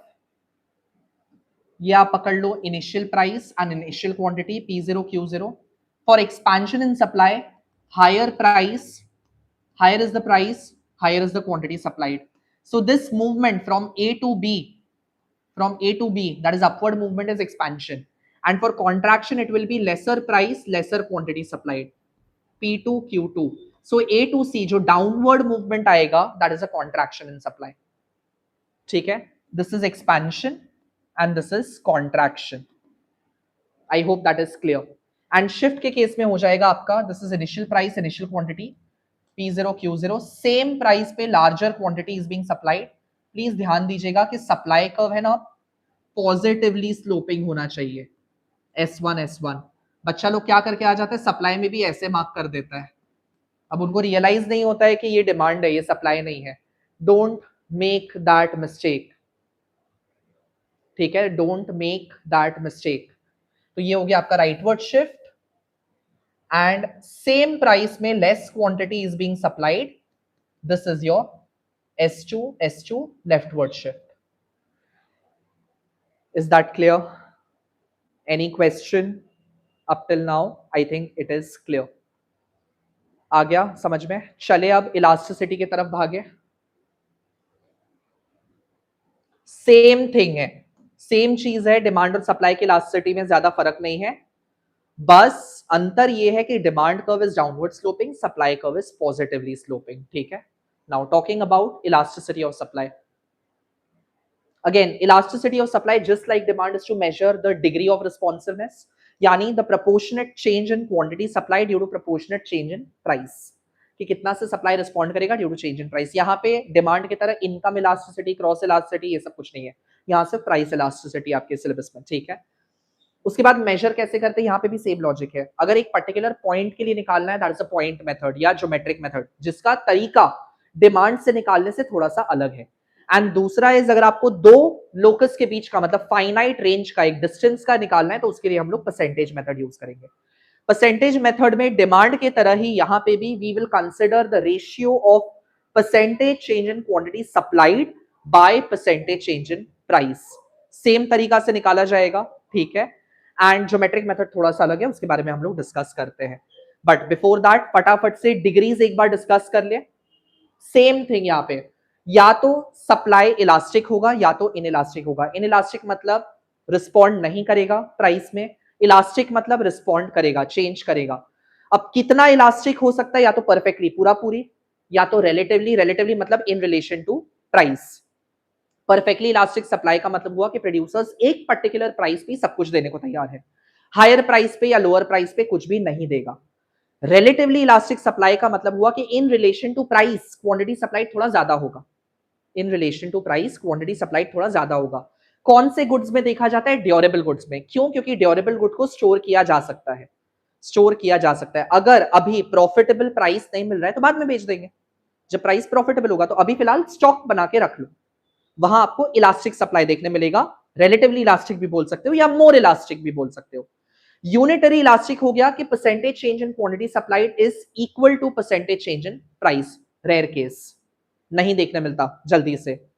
रिलेटिवली इनइलास्टिक का मतलब हो गया, रिलेटिवली इनइलास्टिक का मतलब हो गया, इनइलास्टिक सप्लाई का मतलब, यहां कुछ उल्टा पुल्टा लिखा हुआ है सब। परफेक्टली इलास्टिक इज इंफिनिटी, सब जगह इंफिनिटी। जो जिसने पीपीटी बनाया पूरा इंफिनिटी बना दिया। 1 second, let me change this for you all. Perfectly elastic is infinity, perfectly inelastic is 0, unitary elastic is equal to 1, elastic supply is greater than 1 and inelastic supply is less than 1. By the way, ये PPT हम नहीं बनाया है, जो designer बनाया उसने गड़बड़ किया है, सो मेरे को गाली मत दीजिएगा। ठीक है? ठीक है, हो गया। और कोई चेंजेस यहाँ पे नहीं? हाँ। सो इनइलास्टिक सप्लाई या रिलेटिवली इनइलास्टिक का बात कर रहे थे, ये देखा जाता है पेरिशेबल्स के केस पे। पेरिशेबल को आप ज्यादा स्टोर करके नहीं रख सकते, कितना शेल्फ लाइफ होता है पेरिशेबल का, 2 दिन 3 दिन 1 हफ्ता एट द मैक्स। तो no matter whatsoever the price, ज्यादा मिल रहा है कम मिल रहा है, निकालना पड़ेगा। So in that case supply का response in response to price बहुत कम रहेगा। So percentage change in quantity supplied will be less than percentage change in price, that is inelastic supply, या लेस इलास्टिक भी बोल सकते हो या रिलेटिवली इलास्टिक बोल सकते हो। एंड बचा आपका परफेक्टली इनइलास्टिक। परफेक्टली इनइलास्टिक हो गया कि एकदम चेंज ही नहीं कर सकते सप्लाई को। रेयर गुड्स, ऑक्शन गुड, जिसका वर्टिकल होता है diagram parallel to Y axis. So no matter whatsoever the price, price बढ़ रहा है घट रहा है, जितना अवेलेबल है उतना ही अवेलेबल है वो, that is limited in quantity. ये हो गया आपका अलग अलग degrees. Is that clear everyone? Is that clear?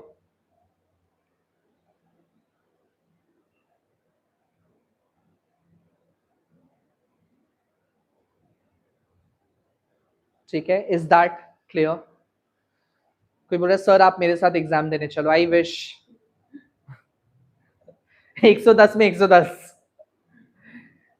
नहीं, 110 कहाँ, अब तो इंटरनल चॉइसेस, हाँ करीब 110 120 का ही पेपर होता है एक्स्ट्रा लेके। चलो चले ग्राफ बना के दिखा दें फटाफट से।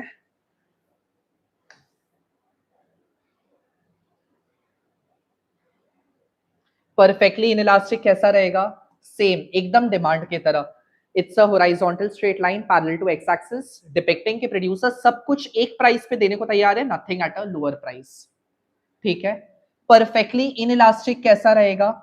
Vertical straight line parallel to Y axis, थोड़ा ज्यादा ही लाइन खींच दिया। Vertical straight line parallel to, इसका हो जाएगा ES is equal to infinity, इसका हो जाएगा ES is equal to 0। Limited quantity available. Unitary elastic क्या होगा? यूनिटरी इलास्टिक होगा ओरिजिन को इंटरसेप्ट करते हुए।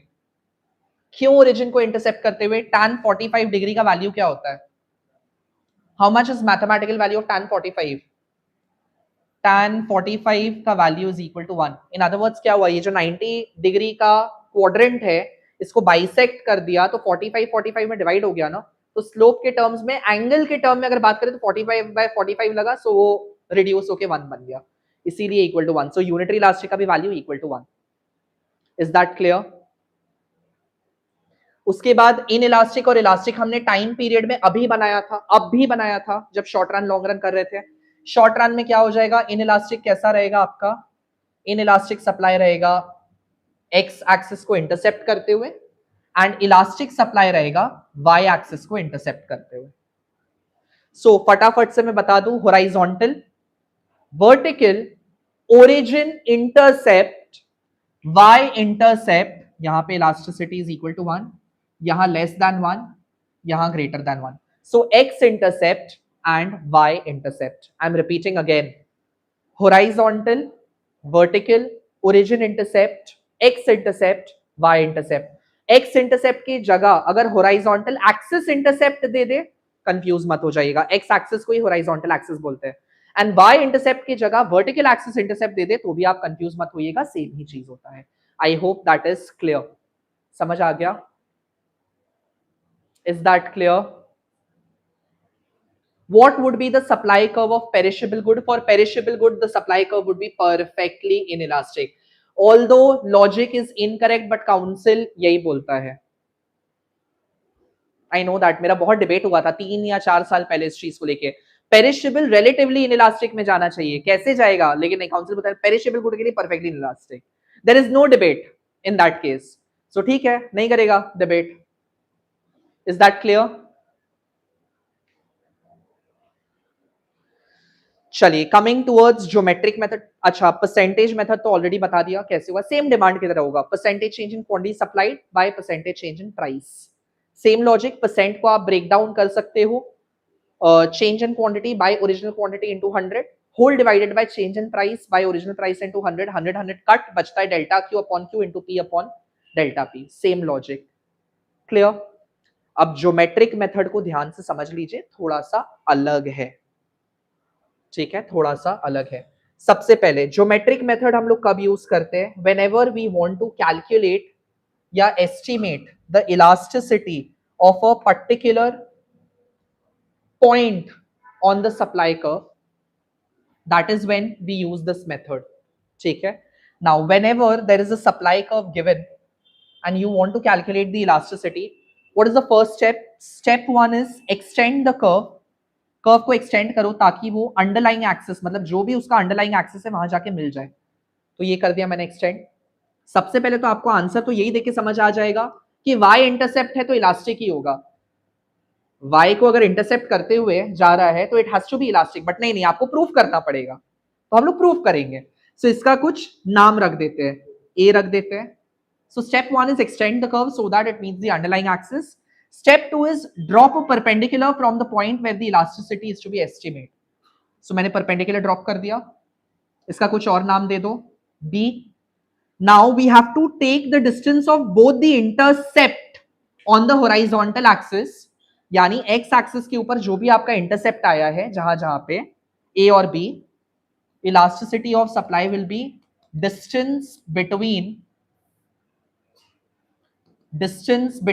both the intercept by total distance. So दोनों इंटरसेप्ट का डिस्टेंस कितना है, a to b, by total distance क्या हो जाएगा, ओरिजिन से लेके b तक, ओरिजिन से लेके b तक हो जाएगा total distance ab by ob.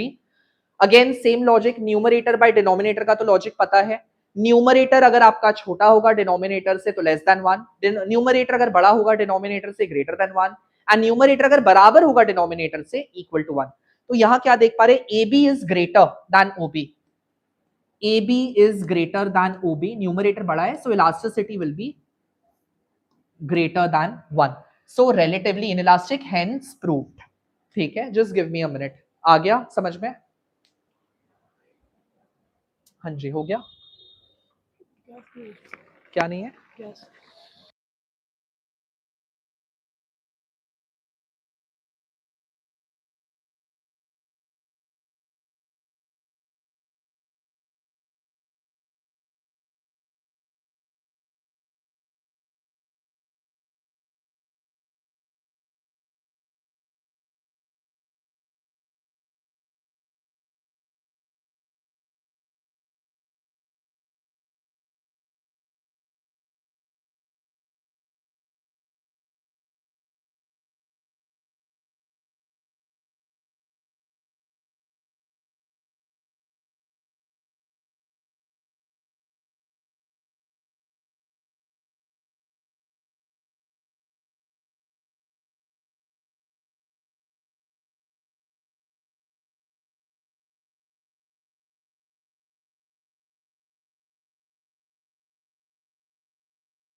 क्या तुम लाइव एंड कर दिया था?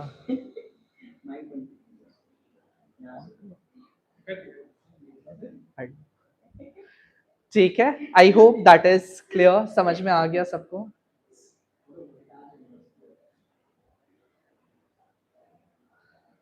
चले आगे बढ़े। सो सिमिलरली अगर आपको किसी भी पॉइंट का इलास्टिसिटी निकालना हो, सपोजिटली मान लीजिए मैं थोड़ा सा और अगर बड़ा कर्व ले लूं एंड इस टाइप से एक सप्लाई कर्व यहां बना दो, फिर एक सप्लाई कर्व यहां बना दो, फिर एक सप्लाई कर्व यहां बना दो, तो क्या आप अलग अलग वे में बना लोगे? हो जाएगा कि नहीं हो जाएगा? जैसे सपोजिटली, फिर से कोई नॉक किया क्या? सपोजिटली इसको एक्सटेंड करके तो आपका रिलेटिवली इलास्टिक आ जाएगा, ये तो आप समझ गए, अभी बना के दिखाया। इसको एक्सटेंड करोगे तो ये ओरिजिन को इंटरसेप्ट कर रहा है, सो मतलब जो भी जहां से भी हमको निकालना होगा इलास्टिसिटी, वहां से हम डिस्टेंस लेंगे ओ ए से लेके ओ बी तक, बराबर आएगा ओ ए और ओ बी, वो हो जाएगा आपका unitary elastic.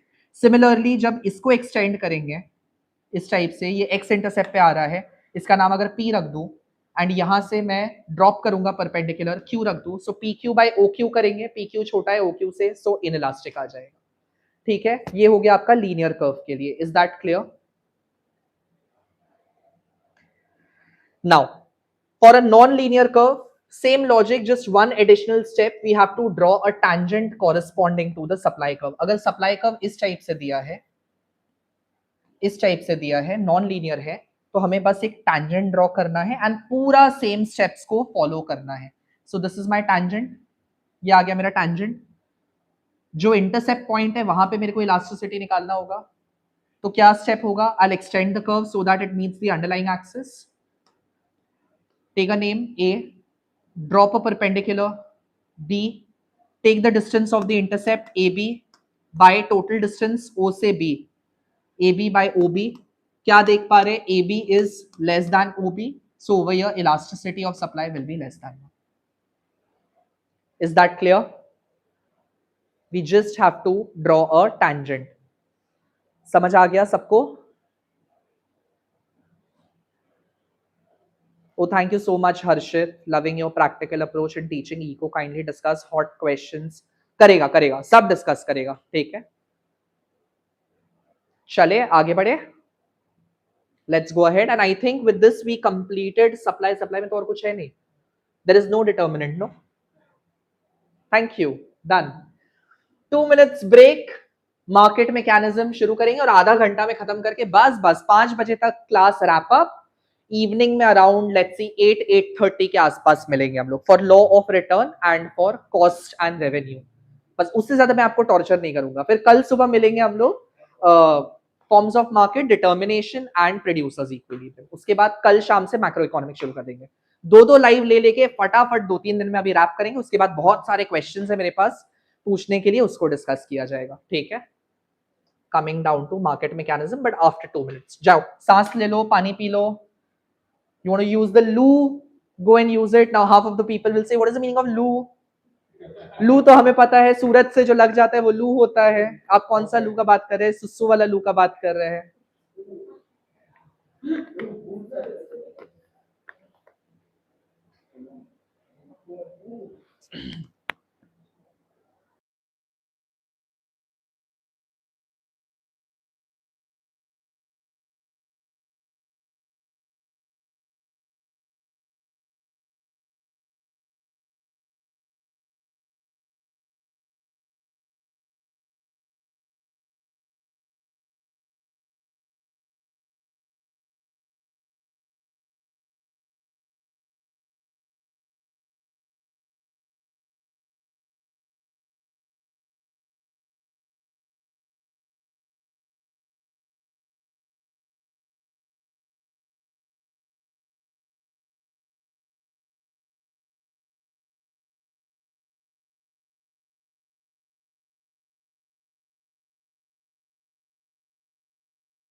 Students are asking who is in the background. Background में कौन है? Want to meet? No. Don't want to meet.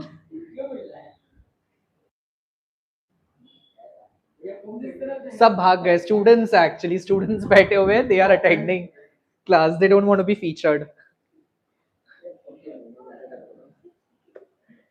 चलो हो गया ब्रेक. स्टार्ट करें मार्केट मैकेनिज्म. आई थिंक लोग थोड़ा ज्यादा ब्रेक लेने चले गए. 12 जन वॉच कर रहे हैं. Yes sir, let's start. 2 minute हुआ कि 1 मिनट बाकी है? बाकी है 1 मिनट. 30 सेकंड बैठ जाते हैं, थोड़ा हम भी सांस ले लेते हैं, हम थक गए। You all don't know we have a lot of fun over here in our offline. At the same time, a lot of लाज जूता as well.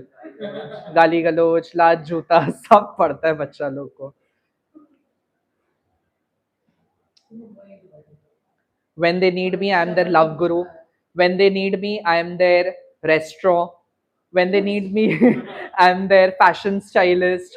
When they need me, I am their motivator and the biggest demotivator as well. I traumatize them at times. बैठे बैठे कभी कभी therapy देते हैं, कभी कभी थेरेपी खुद भी ले लेते हैं वो लोगों से बैठ के.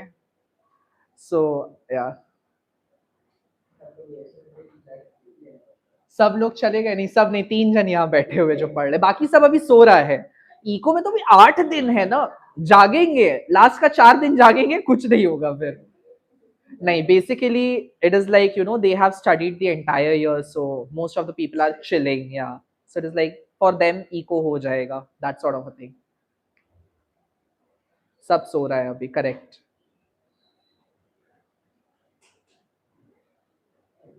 Sir where do you teach? West Bengal, Asansol. चलो 24 बच्चे आ गए, शुरू करते हैं. अब ब्रेक लेने गए थे, people are here. Let's start. Market mechanism. First of all name को डिकोड करिए. What is the meaning of mechanism? Mechanism का मतलब होता है ऑपरेशन. ठीक है, अगर आपसे कोई पूछे मार्केट मैकेनिज्म का मतलब क्या है, इट इज मार्केट का ऑपरेशन. कि मार्केट ऑपरेट कैसे करता है, यानी एडजस्टमेंट कैसे करता है अलग अलग सिचुएशन के हिसाब से. That is market mechanism. इस चैप्टर में बेसिकली हमें डिकोड करना है इक्विलिब्रियम को लेके. जनरल मीनिंग इक्विलिब्रियम का क्या है? State of rest, state of balance. when two forces are balanced and there is no incentive, there is no motivation to shift from that state, that is regarded as equilibrium. If they ask you what is market's equilibrium, क्योंकि market में दो काम होता है. क्या होता है? Buying and selling. Buying कौन करता है? Consumer, so they are the creators of demand. Selling कौन करता है? Producers, so they are the creators of supply. So where demand and supply is equal in the market, that is regarded as market का equilibrium. Please do not get confused. Equilibrium and market equilibrium are two distinct things. Equilibrium में आप general meaning बताते हो, market equilibrium में आप बोलते हो कि demand and supply equal है. Is that clear? Is that clear? And disequilibrium अगर आपसे पूछ ले what is disequilibrium? Where the market forces are unbalanced. Demand and supply are not equal, that is disequilibrium. तो अगर disequilibrium आएगा तो दो सिनेरियो क्या बन सकता है disequilibrium में? If I ask you what are the two scenarios of disequilibrium, तो आप बोलेगा in case of disequilibrium either demand can be greater than supply or it could be demand is less than supply. In that case अगर demand greater है तो excess demand आएगा. ये एकदम common है, इसको रट लो. रट लो मतलब समझ के दिमाग में घुसा लो कि जब जब एक्सेस डिमांड होगा उससे शॉर्टेज क्रिएट होगा एंड शॉर्टेज की वजह से प्राइसेस हमेशा बढ़ेगा. अगर सप्लाई ज्यादा होगा तो उससे एक्सेस सप्लाई आएगा. एक्सेस सप्लाई से अनसोल्ड सरप्लस जनरेट होगा मार्केट में, उससे हमेशा प्राइसेस जो है घटेगा. But do not make a mistake when you are doing theory of income and employment. यहां मार्केट में आप बोलते हो शॉर्टेज ऑफ गुड्स आया, सरप्लस ऑफ गुड्स आया. Theory of income and unemployment में जब एग्रीगेट डिमांड और एग्रीगेट सप्लाई का कॉन्सेप्ट आ रहा है, वहां गुड्स नहीं बोलेगा, वहां इन्वेंट्री वर्ड को यूज करेगा मैक्रो पर्सपेक्टिव से and not goods. Am I clear? अगर aggregate demand is greater than aggregate supply, excess demand हो रहा है, it will lead to shortage of inventory and not shortage of good. But if demand is greater than supply in the market, it will lead to shortage of goods. Clear? चले आगे बढ़े. चलो, तो first topic है आपका determination of equilibrium price and quantity under perfect competition. अब सबसे पहले परफेक्ट कंपटीशन में ये सब कुछ मैंने समझा दिया. इक्विलिब्रियम का मीनिंग क्या है, डिसबैलेंसेस क्या होता है, परफेक्ट कंपटीशन के बारे में बात करते हैं, एडजस्टमेंट के बारे में अभी वापस से बात करेगा. अच्छा, एक और इंपॉर्टेंट चीज, what do you mean by stable equilibrium? देखिए, स्टेबल इक्विलिब्रियम वो है जहां पे डिमांड एंड सप्लाई इक्वल है. डिमांड एंड सप्लाई को जब आप इंटरसेक्ट करके भी हम लोग बना के दिखाएंगे, जहां पे इक्विलिब्रियम आया उसी को स्टेबल बोलते हैं. क्यों स्टेबल बोलते हैं? क्योंकि अगर प्राइसेस ऊपर गया या नीचे आया तो प्राइस सपोज मान लो अगर बढ़ गया, बढ़ने के बाद law of demand and law of supply के हिसाब से क्या होगा? लॉ ऑफ डिमांड के हिसाब से higher is the price lesser is the demand, and law of supply के हिसाब से higher is the price higher is the supply. तो डिमांड कम हो जाएगा मार्केट में, सप्लाई ज्यादा हो जाएगा, एक्सेस सप्लाई होगा, अनसोल्ड सरप्लस होगा, अनसोल्ड सरप्लस की वजह से प्राइस वापस बैक टू इक्विलिब्रियम आ जाएगा, यानी स्टेबलाइज्ड पोजीशन पे आ जाएगा। सो स्टेबल इक्विलिब्रियम का मतलब ये हुआ कि अगर किसी भी डिस्टर्बेंस की वजह से मार्केट फोर्सेस डिसरप्ट हुए, यानी ऊपर नीचे गए, it will bring the forces back into operation. कुछ परम्यूटेशन कॉम्बिनेशन या सिचुएशन ऐसा बनेगा मार्केट में कि it will restore the initial equilibrium position. So stable equilibrium is one if which displaced, it will bring forces back into operation to restore back the initial position. समझ आया? Stable equilibrium one if it is displaced यानी इधर उधर अगर हो गया, excess demand या excess supply हुआ, it will bring that forces surplus and shortage का forces into operation to restore the initial position, क्योंकि प्राइस एडजस्ट होकर वापस वहां आ जाएगा जहां पे था। Am I clear? Am I clear everyone over there?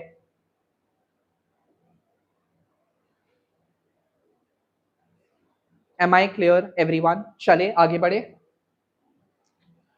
सबसे पहले हम लोग डिस्कस करेगा इक्विलिब्रियम अंडर परफेक्ट कंपटीशन, ये वाला टॉपिक। ये 6 मार्क का एक टॉपिक है एडजस्टमेंट के साथ, ठीक है, ग्राफ के साथ बना के दिखाता हूं। First of all, what is a perfect competition? Perfect competition is a market structure where तीन कीवर्ड को अपने दिमाग में डालिए। Existence of large number of buyers and sellers, existence of large number of buyers and sellers. दूसरा, no control over market price. क्यों no control over market price? Due to existence of large number of buyers and sellers. No control on the market price. They are price takers. जो industry बनाएगा वही उनको लेना पड़ेगा।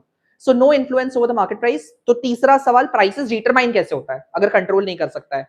पूरा industry मिलकर determine करता है। So prices are determined by the market forces of demand and supply. तो वहां पे ये चैप्टर काम आता है जहां पे डिमांड एंड सप्लाई को जोड़ के हमारा इक्विलिब्रियम निकलेगा, वही प्राइसेस हर एक परफेक्ट कंपटीशन को एक्सेप्ट करना पड़ेगा।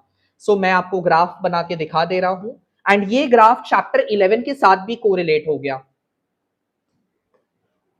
ठीक है। ये ग्राफ चैप्टर 11 के साथ भी कोरिलेट हो जाएगा। ये हो गया पूरा इंडस्ट्री परफेक्ट कंपटीशन के अंदर का, और ये हो गया एक इंडिविजुअल फर्म। अब परफेक्ट कंपटीशन में क्योंकि large number of buyers and sellers है, and individual firm market price influence नहीं कर सकता है, बोल के market forces that is demand and supply का इंटरसेक्शन के थ्रू ये आएगा आपका equilibrium. This is your demand curve, this is your supply curve, this is your equilibrium price, and this is your equilibrium quantity. जो भी निकलेगा हर एक individual firm को यही प्राइस एक्सेप्ट करना पड़ेगा। इसीलिए परफेक्ट कंपटीशन में परफेक्टली इलास्टिक डिमांड होता है, जहां पे उनका जो भी प्राइस है, जो भी एवरेज रेवेन्यू है एंड जो भी मार्जिनल रेवेन्यू है, सब कुछ बराबर है। अब बहुत कोई मेरे से सवाल पूछता था ना, Aryan sir emphasizes a lot on saying that prices under perfect competition are not constant, prices under perfect competition are given। क्यों मैं बोलता हूं कि प्राइसेस गिवन है? क्या ये परफेक्ट कंपटीशन के लिए एक फर्म के लिए प्राइस चेंज नहीं हो सकता? ऑफ कोर्स हो सकता है, क्यों नहीं हो सकता है? मान लीजिए अगर डिमांड ज्यादा हो गया, D1 पे आ गया, तो आप लोग क्या जानते हैं, इक्विलिब्रियम शिफ्ट कर जाएगा, E1 पे आ जाएगा, नया प्राइस क्या होगा, P1 होगा। तो क्या ये प्राइस चेंज नहीं होगा? ऑफ कोर्स होगा। That is why I say prices under perfect competition are given and not constant.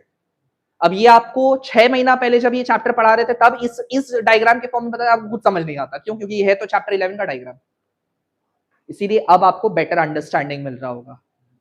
That is why always remember that prices under perfect competition are given and not constant. Do not say constant. If I were to correct your teacher और मुझे कोई head बना देगा council का, जैसे आपके council के teachers होते हैं, मैं तो बोलूंगा नंबर काटो। अगर किसी बच्चे ने लिखा है प्राइसेस आर कांस्टेंट, मतलब लॉजिक नहीं समझा है वो बच्चा, नंबर काट दो, आधा नंबर उड़ा दो। ऐसा होता है, इसीलिए इको में 100 स्कोर करना इतना डिफिकल्ट है। Got the logic? चलो नाउ थोड़ा सा इसको रब कर दिया जाए ताकि एक्सेस डिमांड और डेफिशिएंट डिमांड का कॉन्सेप्ट समझाया जा सके। अब मान लीजिए मार्केट में ये इक्विलिब्रियम चल रहा है, अगर प्राइसेस, इसको क्यों, इसी को हम लोग बोलते हैं, 1 सेकेंड, इसी पॉइंट को हम लोग बोलते हैं स्टेबल इक्विलिब्रियम। क्यों इसको स्टेबल बोलते हैं? क्योंकि अगर प्राइसेस बढ़ जाए, प्राइसेस अगर बढ़ जाए, सप्लाई कितना हो रहा है, सप्लाई इतना हो रहा है, डिमांड कितना हो रहा है, डिमांड इतना हो रहा है, कुछ नाम रख दू, Q1 Q0, माइनस अगर करे Q1 माइनस Q0, तो इस जगह का दोनों का कुछ नाम रख देते, ए से बी, गैप मिल गया। ये गैप क्या रिप्रेजेंट कर रहा है? इफ Q1 माइनस Q0 हो जाए which is equal to A B, ये ए बी का गैप क्या रिप्रेजेंट कर रहा है? Excess of supply. क्या सिखाया मैंने आपको? एक्सेस सप्लाई से अनसोल्ड सरप्लस, सरप्लस की वजह से प्राइस क्या हो जाएगा? Back to normal. तो ये वापस से अपना जगह पे आ गया। That is why it is regarded as stable equilibrium. Similarly अगर इक्विलिब्रियम प्राइस यहां हो, let me use another colour, white, equilibrium price अगर यहां आ जाए, P2 पे आ जाए, यहां डिमांड कितना है? डिमांड है इतना, अब मान लो डिमांड है Q1 पे, सप्लाई कितना हो जाएगा? सप्लाई होगा Q0 पे। वंस अगेन इसका कुछ नाम दे दो, CD, या इसका नाम दे दो CG, डी नहीं दे रहा हूं क्योंकि डिमांड कर्व में यूज किया, तो CG नाम दे दिया। वंस अगेन अगर Q1 माइनस Q0 करें तो कितना आ जाएगा? CG आ जाएगा। ये CG क्या रिप्रेजेंट कर रहा है? Excess demand. Due to excess demand क्या होगा? शॉर्टेज, शॉर्टेज की वजह से वापस कहां चला गया? स्टेबल इक्विलिब्रियम पे। That is why this is regarded as a stable equilibrium. If displaced due to any disturbances brings forces into operation to retain back the initial position. तो मार्केट में यही एग्जिस्ट करेगा।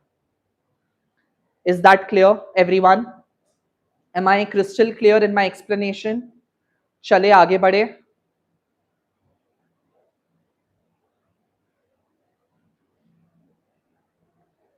चलिए अगला टॉपिक, चेन इफेक्ट्स। यानी chain effect का मतलब होता है इफेक्ट ऑफ शिफ्ट। किसका शिफ्ट? चाहे डिमांड में हो या फिर सप्लाई में हो, on equilibrium price and quantity. आपने डिमांड चैप्टर और सप्लाई चैप्टर में जो लास्ट में शिफ्ट किया था ना, राइटवर्ड शिफ्ट, लेफ्टवर्ड शिफ्ट, उसके वजह से क्या पड़ेगा मार्केट के ऊपर, प्राइस एंड क्वांटिटी पे, उसको समझना है। बिफोर आई स्टार्ट मैं आपको कुछ क्लियर कर दूं, स्टेप वाइज आप समझिएगा ग्राफ को। जब उससे पहले मैं मेन ग्राफ समझाऊं, सबसे पहले तो आपको पता होना चाहिए शिफ्ट क्या होता है। शिफ्ट होता है सेम प्राइस पे जब डिमांड बढ़ जाए, डी से D1 पे आ जाए, इसको हम लोग शिफ्ट बोलेगा। सेम प्राइस पे अगर डिमांड कम हो जाए तो उसको हम लोग लेफ्टवर्ड शिफ्ट बोलेगा। सेम प्राइस पे अगर सप्लाई बढ़ जाए उसको राइटवर्ड शिफ्ट बोलेगा। सबसे पहले तो ग्राफ को अच्छे से देख लो, डिमांड का कर्व और सप्लाई का कर्व सेम नहीं है, गड़बड़ हो जाता है। स्पेशली कब गड़बड़ होता है? जब स्पेशल केसेस बनाते हैं, उसमें बहुत गड़बड़ देखा जाता है। डिमांड की जगह सप्लाई बना दिया, सप्लाई की जगह डिमांड बना दिया। क्यों? क्योंकि उसमें डिमांड सप्लाई या तो परफेक्टली इलास्टिक या तो इनइलास्टिक होता है, उसमें बहुत गड़बड़ होता है। ठीक है। एंड अगर सेम प्राइस पे लेफ्टवर्ड शिफ्ट हो जाए तो वो आपका लेफ्टवर्ड शिफ्ट कहलाएगा। जब हम लोग चेन इफेक्ट कर रहे होंगे, अभी आपको सबसे पहले सेम प्राइस पे ही चीजों को ऑब्जर्व करना है। सेम प्राइस पे ऑब्जर्व करने के बाद जो भी एक्सेस डिमांड, एक्सेस सप्लाई होगा, उसके हिसाब से या तो प्राइस बढ़ेगा, घटेगा।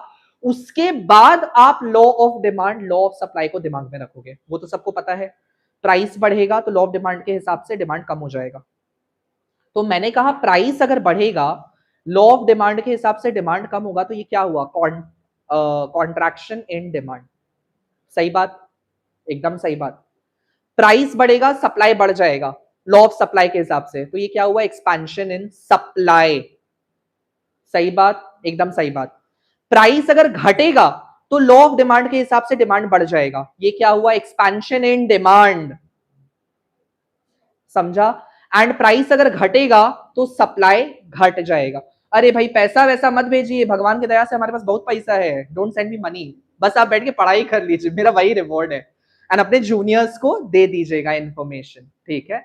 सो प्राइस अगर घटेगा तो सप्लाई घटेगा, that is contraction in supply. एकदम क्लियर है दिमाग में, इतना घुसा? अब डायग्राम को समझिए। But before we go ahead with the diagram, let me tell you, इसको हमें समझना है, इसको हमें समझना है दो सिनेरियो से, ठीक है। इसको हमें समझना है दो सिनेरियो से। सबसे पहले डिमांड पर्सपेक्टिव से, डिमांड बढ़े या घटे एंड सप्लाई अगर कांस्टेंट रहे तो क्या होगा। दूसरा है सप्लाई बढ़े और घटे एंड अगर डिमांड कांस्टेंट रहे तो क्या होगा, व्हाट विल हैपन। मैं आपको दो करके दिखाऊंगा, बाकी तो आप खुद करेंगे, सब कुछ स्पून फीड नहीं किया जा सकता, you have to use your logic. तो एक बार मैं आपको डिमांड का इंक्रीज करके दिखाता हूं एंड एक बार मैं आपको सप्लाई का डिक्रीज करके दिखाता हूं, ताकि आपको दोनों पर्सपेक्टिव मिल जाए कैसे होगा, बाकी तो आप खुद से करेगा, ठीक है। चलिए स्टार्ट करते हैं। पहला चेन इफेक्ट हो गया, if demand increases and supply remains constant what will happen. First of all tell me question कैसे बन सकता है, कितना टाइप का क्वेश्चन बन सकता है, बहुत सारा। राइटवर्ड शिफ्ट इन डिमांड का रीजंस क्या क्या हो सकता है, इंक्रीज इन इनकम, ये कोई गुड है, इसका सब्स्टिट्यूट क्या हो जाए, महंगा, rise in price of substitute. अगर मेरा कोचिंग सेंटर है, मेरे कॉम्पिटिटर्स अपना प्राइस बढ़ा दे और मैं अपना प्राइस उतना का उतना ही रखूं, तो मेरा तो डिमांड बढ़ जाएगा ना, उनके स्टूडेंट्स छोड़ के इधर आ जाएंगे। मेरा कोई गुड है, मेरा गुड का अगर कॉम्प्लीमेंट्री सस्ता हो जाए, मैं गाड़ी बेचता हूं, पेट्रोलियम सस्ता हो जाए तो सब गाड़ी खरीदेगा, तो भी मेरा डिमांड का राइटवर्ड शिफ्ट होगा। मेरे गुड्स के लिए फेवरेबल चेंज इन टेस्ट, तो भी राइटवर्ड शिफ्ट होगा। मेरा गुड का ऑन सीजन, तो भी राइटवर्ड शिफ्ट होगा। सो मल्टीपल रीजन हो सकता है एंड किसी भी एक डिटर्मिनेंट को पूछ के वो लोग क्वेश्चन फ्रेम कर सकते हैं केस स्टडी के फॉर्मेट में, एंड उसको आइडेंटिफाई करते हुए आपको राइटवर्ड या लेफ्टवर्ड शिफ्ट डिसाइड करना पड़ेगा, ठीक है। So starting with your diagram, first thing first, your habit should be labeling, YOX, quantity, price, ठीक है। starting with the initial, this is my initial demand and this is my initial supply, this is my equilibrium price and this is my equilibrium quantity। पहले सारा labelling कर ले, D D S S, point of equilibrium quantity and equilibrium price। supposedly if there is a rightward shift in demand, कोई एक question बना दिया है कि the income of the consumers in Asansol have risen, जिसकी वजह से मेरे प्रोडक्ट्स का डिमांड बढ़ जा रहा है, कोई भी एक केस फॉर्मेट बना दिया है। what will happen, there will be a rightward shift in demand, ये हो गया डिमांड का राइटवर्ड शिफ्ट। सब यस यस बोलते जाइए अगर आपको समझ में आ रहा है। This is a rightward shift in demand, arrow दिखाएगा,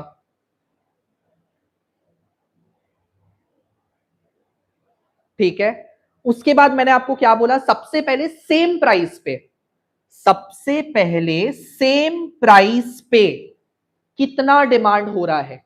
पहले कितना था, पहले सेम प्राइस पे डिमांड था इतना क्वांटिटी, क्यूई क्वांटिटी, मैं डॉटेड भी डाल रहा हूं ताकि आपको समझ में आए। एंड क्योंकि अब डिमांड का राइटवर्ड शिफ्ट हो गया है, बोल के सेम प्राइस पे अब डिमांड कितना हो रहा है, सेम प्राइस पे डिमांड बढ़ गया इतना। सही बात है कि नहीं, पहले डिमांड क्यू ही हो रहा था, अब डिमांड राइटवर्ड शिफ्ट कर गया है, तो सेम प्राइस पे demand has increased and become this much. कुछ नाम दे दूं इसका, Q1। क्या यहां तक सबको समझ आ रहा है, यहां तक सबको समझ आ रहा है। इसका कुछ नाम रख देते हैं ए। मैं आपको बोलता हूं एट पीई, ठीक है, at PE comma how much is demand, demand आप बोलेगा demand is O Q1, after the change demand is O Q1, सही बात है। And how much is supply, supply तो चेंज नहीं हुआ है, supply is O Q E, तो अगर मैं पूछूं सप्लाई कितना है तो आप बोलेगा ओ क्यू ई, सही बात है, सप्लाई वहीं पे ही है अभी भी। तो अगर मैं बोलूं कि इस ओ क्यू वन में से ओ क्यू ई को माइनस कर दो तो आपको आपका गैप मिल जाएगा कि नहीं मिल जाएगा? अगर O Q one minus O Q E कर दिया जाए तो क्या ये जो गैप आ रहा है ई से लेके ए तक, ई से लेके ए तक, ये गैप मेरे को मिल गया। ये गैप क्या रिप्रेजेंट कर रहा है? Excess demand. एक्सेस डिमांड की वजह से क्या होगा? शॉर्टेज। एक्सेस डिमांड से क्या होता है? कोई भी चीज का शॉर्टेज, एंड शॉर्टेज की वजह से प्राइस क्या होगा? प्राइस बढ़ जाएगा। प्राइस बढ़ के कहां जाएगा जरा बताइए? प्राइस बढ़ के आएगा यहां पे, क्योंकि नया इंटरसेक्शन यहां पे है। तो मैं पहले प्राइस को बढ़ा देता हूं। मेरा प्राइस बढ़ गया P1, प्राइस बढ़ गया P1। अब जब प्राइस चेंज हो गया तो आप लॉ ऑफ डिमांड और लॉ ऑफ सप्लाई को थोड़ा लॉजिक लगाओ। प्राइस इंक्रीज होने के बाद लॉ ऑफ डिमांड के हिसाब से डिमांड क्या हो जाएगा? डिक्रीज हो जाएगा। तो सबसे पहले पुराने प्राइस पे डिमांड कितना था? पीई पे डिमांड था इतना। अब क्योंकि प्राइस बढ़ गया है, प्राइस ऊपर चला गया है, क्योंकि प्राइस बढ़ गया है और ऊपर चला गया है, तो अब ये डिमांड यहां से यहां मूव करना नहीं शुरू करेगा? करेगा कि नहीं करेगा? नया इक्विलिब्रियम के टुवर्ड्स जर्नी लेगा। तो आप क्या जानता है, आप डिमांड चैप्टर में जब नॉर्मल डिमांड कर्व बनाता था, हम आपको क्या सिखाया है? ये initial price, initial quantity. Price अगर घटे और डिमांड बढ़े तो ये मूवमेंट होता है एक्सपेंशन, राइट? डाउनवर्ड मूवमेंट को बोलते हैं एक्सपेंशन। बट लेकिन अगर प्राइस बढ़े और डिमांड घटे तो ये अपवर्ड मूवमेंट होता है कॉन्ट्रैक्शन। सीखा है कि नहीं सीखा है कॉन्ट्रैक्शन? सीखा है कि नहीं सीखा है कॉन्ट्रैक्शन? तो आप खुद देखिए, डिमांड अगर पॉइंट ए से पॉइंट E1 के ऊपर आ रहा है, यहां पे आ रहा है, तो isn't this contraction? This is a contraction in demand. This is a contraction in demand. Similarly supply, after price change supply का जर्नी क्या होगा? आफ्टर प्राइस चेंज सप्लाई का जर्नी क्या होगा? सप्लाई यहां से यहां तक था पुराने प्राइस पे, राइट?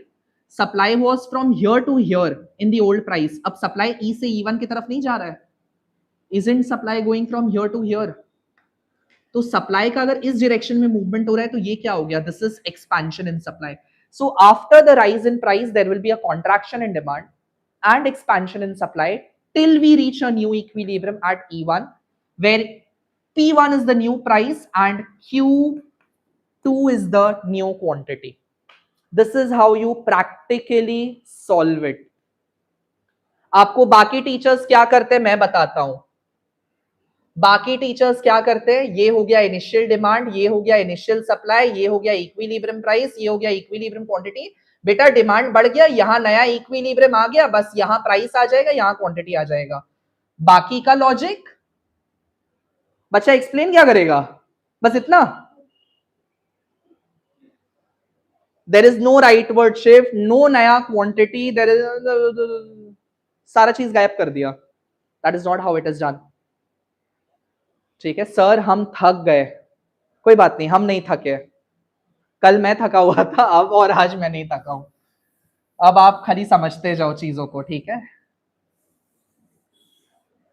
चले आ गया। Is this clear? Understood everyone?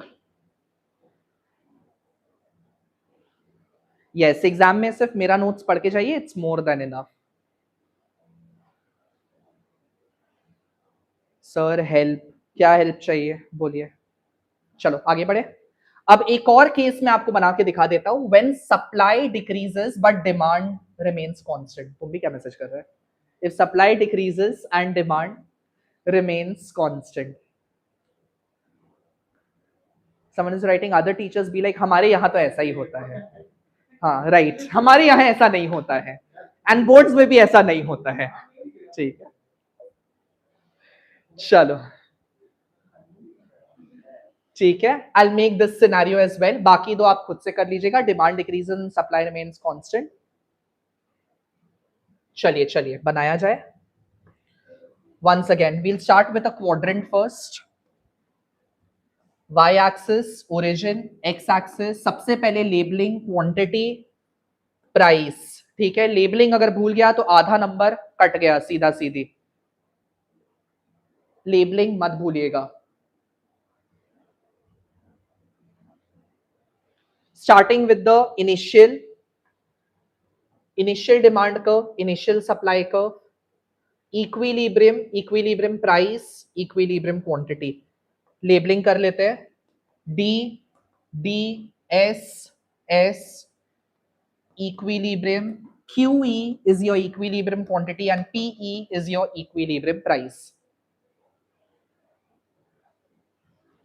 अगर सप्लाई का लेफ्टवर्ड शिफ्ट हुआ, सप्लाई का लेफ्टवर्ड शिफ्ट होने का कारण क्या क्या हो सकता है? Rise in input prices, technological degradation, rise in cost of production, reduction in the number of producers, higher taxation, etcetera etcetera etcetera. बहुत सारे रीजन हो सकते हैं।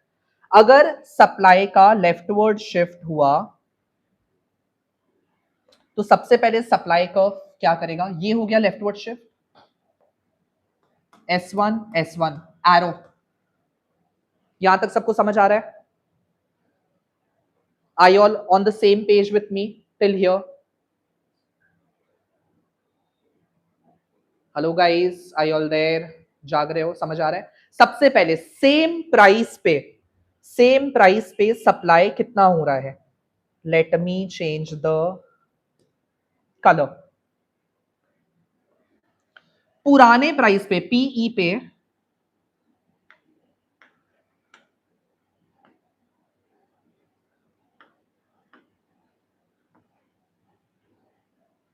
पुराने प्राइस पे सप्लाई हो रहा था पहले इतना, राइट? अभी सप्लाई चेंज होने के बाद उसी प्राइस पे सप्लाई कितना हो जाएगा?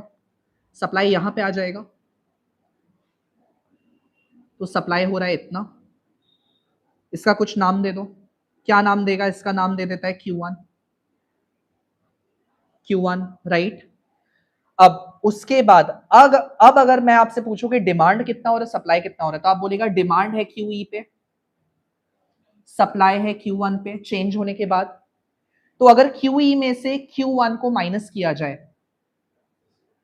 OQE माइनस OQ1, तो मेरे को ये जो गैप है, ये गैप मिल जाएगा। इसका नाम रख देता हूं HE।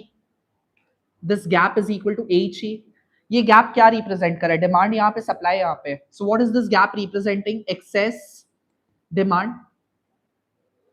This gap is representing excess demand. हमारे यहाँ पे भी डेडली विंड ब्लोइंग, बारिश आएगा ऐसा लग रहा है। अब थोड़ा बारिश को छोड़ो और पढ़ाई कर लो, ठीक है? Excess demand, due to excess demand there will be a shortage, and due to shortage what will happen? Prices वापस जाएगा। नया इंटरसेक्शन कहां हो रहा है? Where is the new intersection? यहां पे है, E1 पे प्राइस बढ़ गया। अब जैसे ही प्राइस बढ़ा, डिमांड क्या होगा? कम। तो डिमांड कहां पे था? डिमांड है QE से, यानी पॉइंट E से E1 का जर्नी करेगा। तो ये अपवर्ड मूवमेंट क्या हो गया? Contraction of demand, once again contraction. Supply कहां पे था? सप्लाई है Q1 पे, Q1 मतलब पॉइंट H पे, पॉइंट H से E1 का जर्नी करेगा।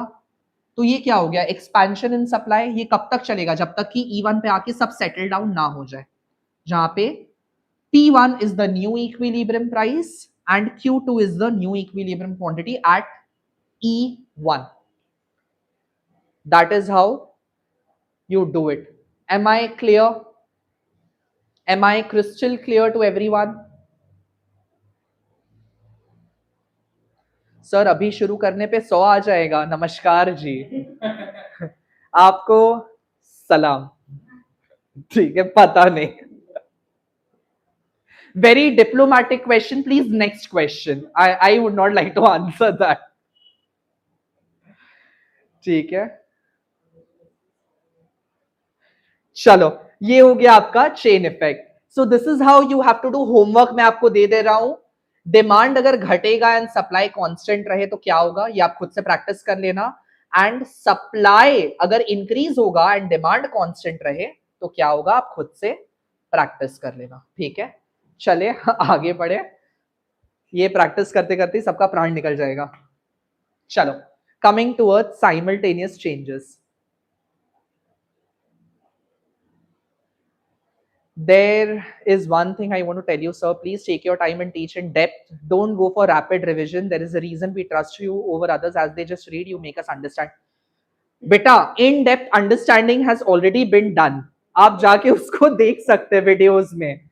पेशेंस है आप में तो बैठ के देखिए। अभी यहाँ लाइव में अगर पेशेंस टेस्ट किया, people just can not come out virtually and slap me.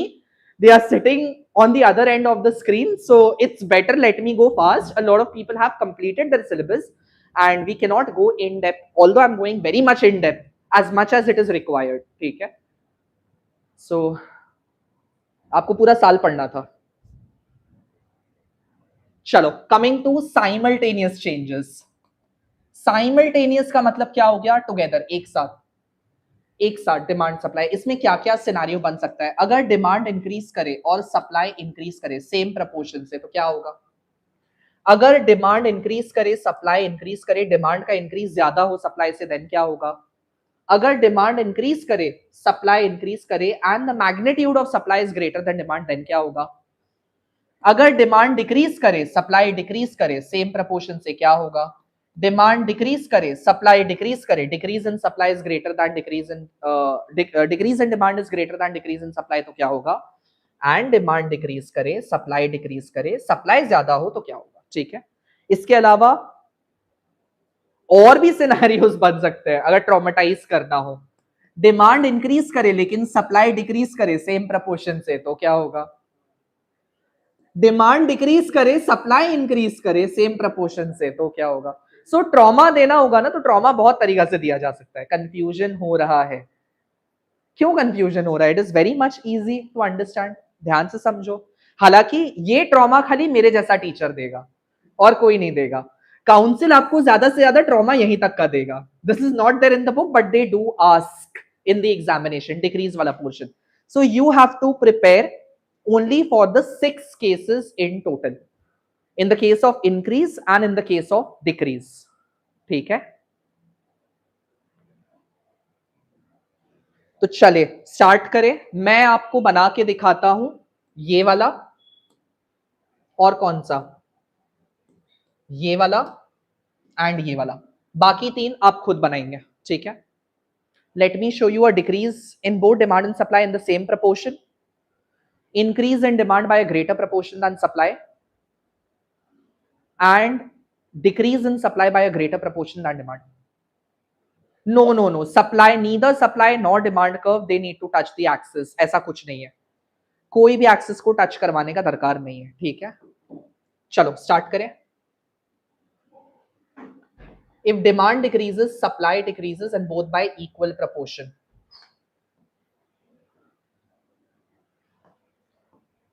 थोड़ा सा ज्यादा टाइम लग रहा है क्योंकि ये चैप्टर बड़ा है। सबसे पहले इनिशियल से शुरू करेंगे। Initial demand, initial supply, initial equilibrium price, initial equilibrium quantity, PE, QE, DD, SS. अब आप खुद लॉजिक लगाइए। अगर मार्केट में डिमांड एंड सप्लाई हो रहा था इक्विलिब्रियम पे एट 100 यूनिट्स, डिमांड गिर गया बाय 25 यूनिट, सप्लाई भी गिर गया by 25 unit, is there a situation of excess demand or excess supply? The answer is no. I am telling you that equilibrium quantity जो strike हो रहा है मार्केट में, that is at 100 units. If demand decreases by 25 unit, तो मतलब demand कितना हो रहा है? 75 units. Supply also decreases by 25 unit, तो सप्लाई कितना हो रहा है? 75 unit. Is there excess demand or excess supply? The answer is no. Will the equilibrium price change? No. Will the equilibrium quantity in the market fall? Yes, क्योंकि 25-25 unit से दोनों cut गया है। तो इसी को अगर ग्राफिकली प्लॉट किया जाए तो कैसा बनेगा? Here is your decrease in demand, D1, D1, show a leftward shift, and जितना गैप आप ले रहे हो उतना ही गैप आप सप्लाई के लिए भी लोगे। So here is your decrease in supply. Obviously I'm using a board, so हाँ फिर भी एकदम सीधा बना है, ठीक है। Here is your decrease in supply S1 and S1. Now can you tell me where will your new equilibrium be, जहां पे नया डिमांड एंड नया सप्लाई कर्व इंटरसेक्ट करेगा, मतलब it has to be this point. गलती से भी आप इस पॉइंट या इस पॉइंट को मार्क करके आ गए, खत्म, एक ही बार में बड़ा सा अंडा, ठीक है, एक ही बार में अंडा। It has to be where the new demand and new supply curve intersect, so it has to be this point. ये इक्विलिब्रियम है, this will be your new equilibrium where we can see that equilibrium price does not change, while it is only the equilibrium quantity which reduces, QE to Q1. Am I clear? Am I clear? Yes. And if demand and supply they both increases by same proportion, नहीं, smart middle name ने पूछा है if demand increases by same proportion as supply decreases, what will happen? बना के देखो, आपको समझ आ जाएगा। You want me to do that? Let me make one diagram. क्योंकि पूछा है तो आओ बताते हैं, इसके बाद मैं और entertain नहीं करूंगा। You just have to make the diagram. This is your initial demand, this is your initial supply, this is your initial equilibrium. Equilibrium, demand, supply, equilibrium price, and equilibrium quantity. Somebody asked if demand increases and supply decreases by same proportion, equilibrium price will rise. अब बोलो इतना जल्दी sir ने कैसे conclude किया? बेटा demand बढ़ा, supply गिरा, मार्केट में लोग ज्यादा मांग रहे, उतना सप्लाई नहीं है, एक्सेस डिमांड, शॉर्टेज, प्राइस बढ़ेगा। बिना कुछ किए ही आपका कंक्लूजन आ गया, बट आपको बना के भी दिखा देते हैं, ठीक है। So if demand increases, this is your increase in demand, D से D1 D1, and decrease in supply bye same proportion. Now demand जितना से बड़ा है, कोशिश करिएगा कि सप्लाई का डिक्रीज उतना ही प्रपोर्शन से आप रखो, ठीक है, उतना ही। सीधा है क्या? हाँ सीधा है, ठीक है। Demand increases and supply decreases by same proportion, where will be your new equilibrium? New equilibrium will be at this particular point E1, लो, जहां पे equilibrium price will increase and quantity remains the same, quantity will remain unchanged, ठीक है। Got it?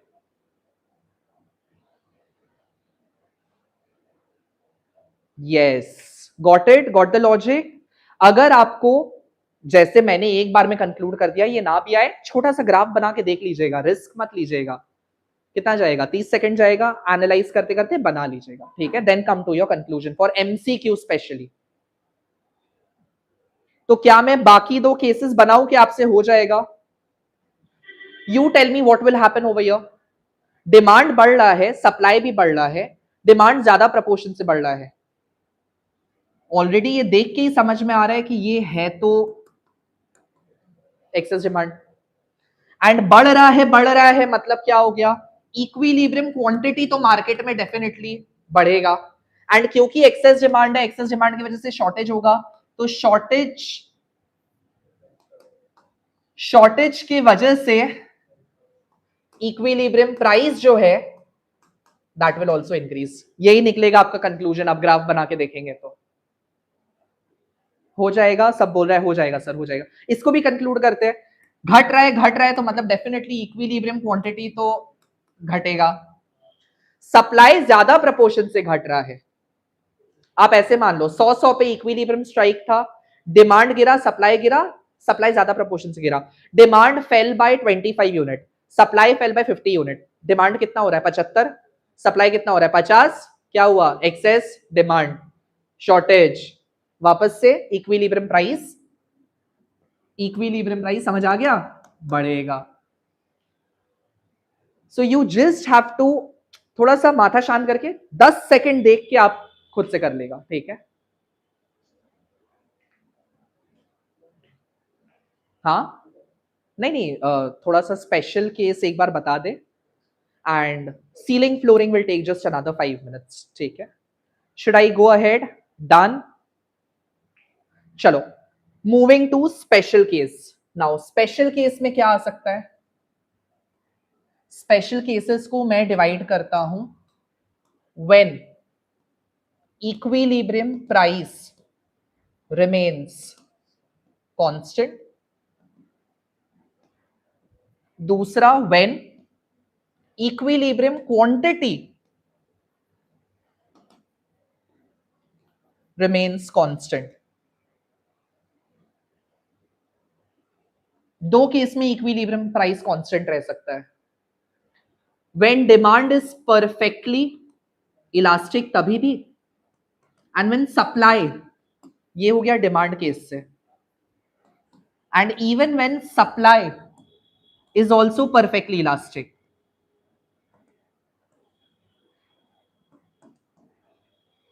Similarly equilibrium quantity कब constant रह सकता है? Demand के साइड से बोलो या सप्लाई साइड से बोलो, दोनों के ही साइड से, when both demand and supply are perfectly inelastic. But इसमें अक्सर a lot many times confusion is found on the part of children. क्यों confusion is found? Supposedly मैंने आपको क्वेश्चन दिया, मान लीजिए only up to 20 canvases are allowed. लो भाई मेरा बोर्ड भी थक गया है.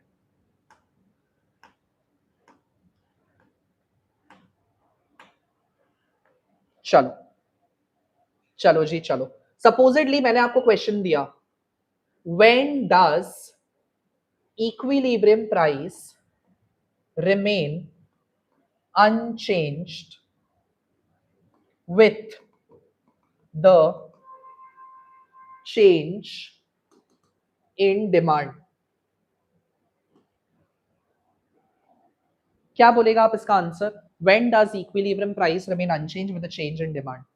अब बच्चा लिखता सही आंसर है, इसका आंसर बोलेगा अच्छा डिमांड चेंज हो रहा है मतलब इक्विलिब्रियम प्राइस को अनचेंज रखना है. So when supply is perfectly elastic.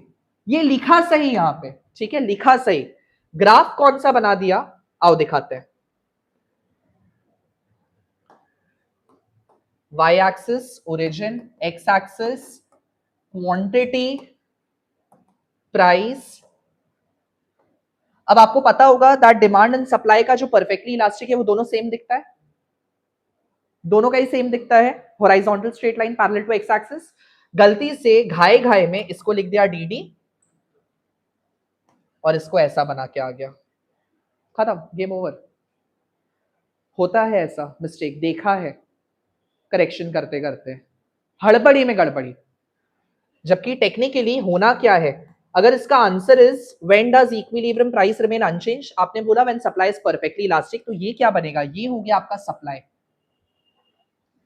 फिर ये होगा आपका इनिशियल डिमांड कर्व डी, ये हो गया आपका initial equilibrium. This is your equilibrium quantity and this is your equilibrium price. Now if your demand increases from D to D1, see your equilibrium price remains unchanged. दिख रहा है आपको, equilibrium price does not change, only the equilibrium quantity increases. And if your demand decreases D1, still in that case your equilibrium price remains the same and it is only equilibrium quantity which decreases. And here is my E2. Am I clear or not? अब इसी के बगल में मैं एक और बना के दे रहा हूं एंड प्लीज रिमेंबर, आंख खोल के देखिए एकदम, ठीक है, आंख खोल के. व्हेन आई एम सेइंग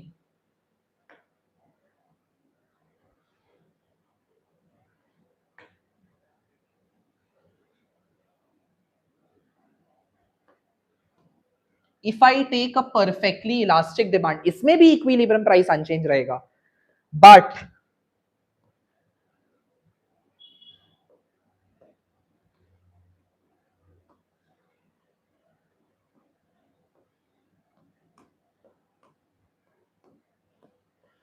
आसमान जमीन का अंतर है दोनों ग्राफ में। एक तरफ डिमांड चेंज हो रहा है और यहां पे सप्लाई चेंज हो रहा है। बहुत बार कॉमनली यहां पे मिस्टेक्स देखा जाता है। दोनों ही केसेस में इक्विलिब्रियम प्राइस रिमेन अनचेंज्ड, दोनों ही केसेस में, but then supply is perfectly elastic over here and demand is changing. Over here demand is perfectly elastic and supply is changing. Am I clear or not, guys? Everyone, is this crystal clear to you all?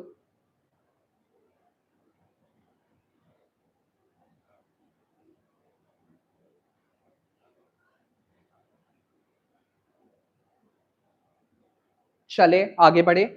Similarly, when does equilibrium quantity remain unchanged? Suppose when does equilibrium quantity remain unchanged with a change in supply? तो supply अगर change करेगा तो demand क्या रहेगा? Perfectly in elastic. तो वहां क्या बन जाएगा? कुछ इस टाइप से आपका demand will remain perfectly in elastic. बच्चा क्या करके आ जाता है? ये बना देता है इसके साथ, डिमांड के साथ डिमांड ही बना दिया है। सर गलती कहां हुआ है जरा बोलेंगे? हम बोलते हैं बेटा गलती यहां हुआ है। बहुत किसी को अगर अलग ग्राफ साइड में हम बना के दिखा भी देते हैं, मान लो इस टाइप का अगर ग्राफ बना के दे भी देते हैं, like this is the rectified graph जो मैंने बनाया, बोले अंतर क्या है दोनों में? गजब अंधा बच्चा है भाई, downward sloping upward sloping difference नहीं समझ आ रहा है क्या? सो प्लीज समझिएगा उस चीज को, ठीक है? Someone is saying break, break नहीं मिलेगा बेटा, 5:30 तक में क्लास कंप्लीट हो जाएगा, no break. So I said when will your equilibrium quantity remain unchanged with the change in supply? So supply has to be positively sloping like this, ठीक है? Supply has to be positively sloping. So this is your equilibrium, this is your equilibrium price. If your supply increases, this is an increase in supply, S1 increase in supply होने के बाद demand तो उतना का उतना ही है, demand तो उतना का उतना ही है। इंक्रीज इन सप्लाई हुआ तो एक्सेस सप्लाई, एक्सेस सप्लाई की वजह से अनसोल्ड सरप्लस, अनसोल्ड सरप्लस की वजह से इक्विलिब्रियम प्राइस क्या हो जाएगा? नीचे आ जाएगा, P1, जबकि equilibrium quantity will remain unchanged. Similarly if there is a decrease in supply, this is a decrease in supply, this is a decrease in supply, S2 quantity demanded तो उतना ही है, supply अगर डिक्रीज हो जाए market में तो क्या होगा? एक्सेस डिमांड, एक्सेस डिमांड की वजह से शॉर्टेज, शॉर्टेज की वजह से इक्विलिब्रियम प्राइस ऊपर भाग जाएगा, P2, and this is your new equilibrium. Clear? आ गया समझ में? तो अगला वाला ग्राफ आपसे हो जाएगा। एम आई क्लियर और एम आई क्लियर? या एम आई क्लियर और am I clear? We don't say am I clear or am I unclear, we say am I clear or am I clear? That is how we ask in English. अरे भाई English teacher की दास्तां है, आप नहीं समझेंगे, छोड़ दीजिए। Offline वाला स्टूडेंट लोग बोल रहे हैं, ठीक है?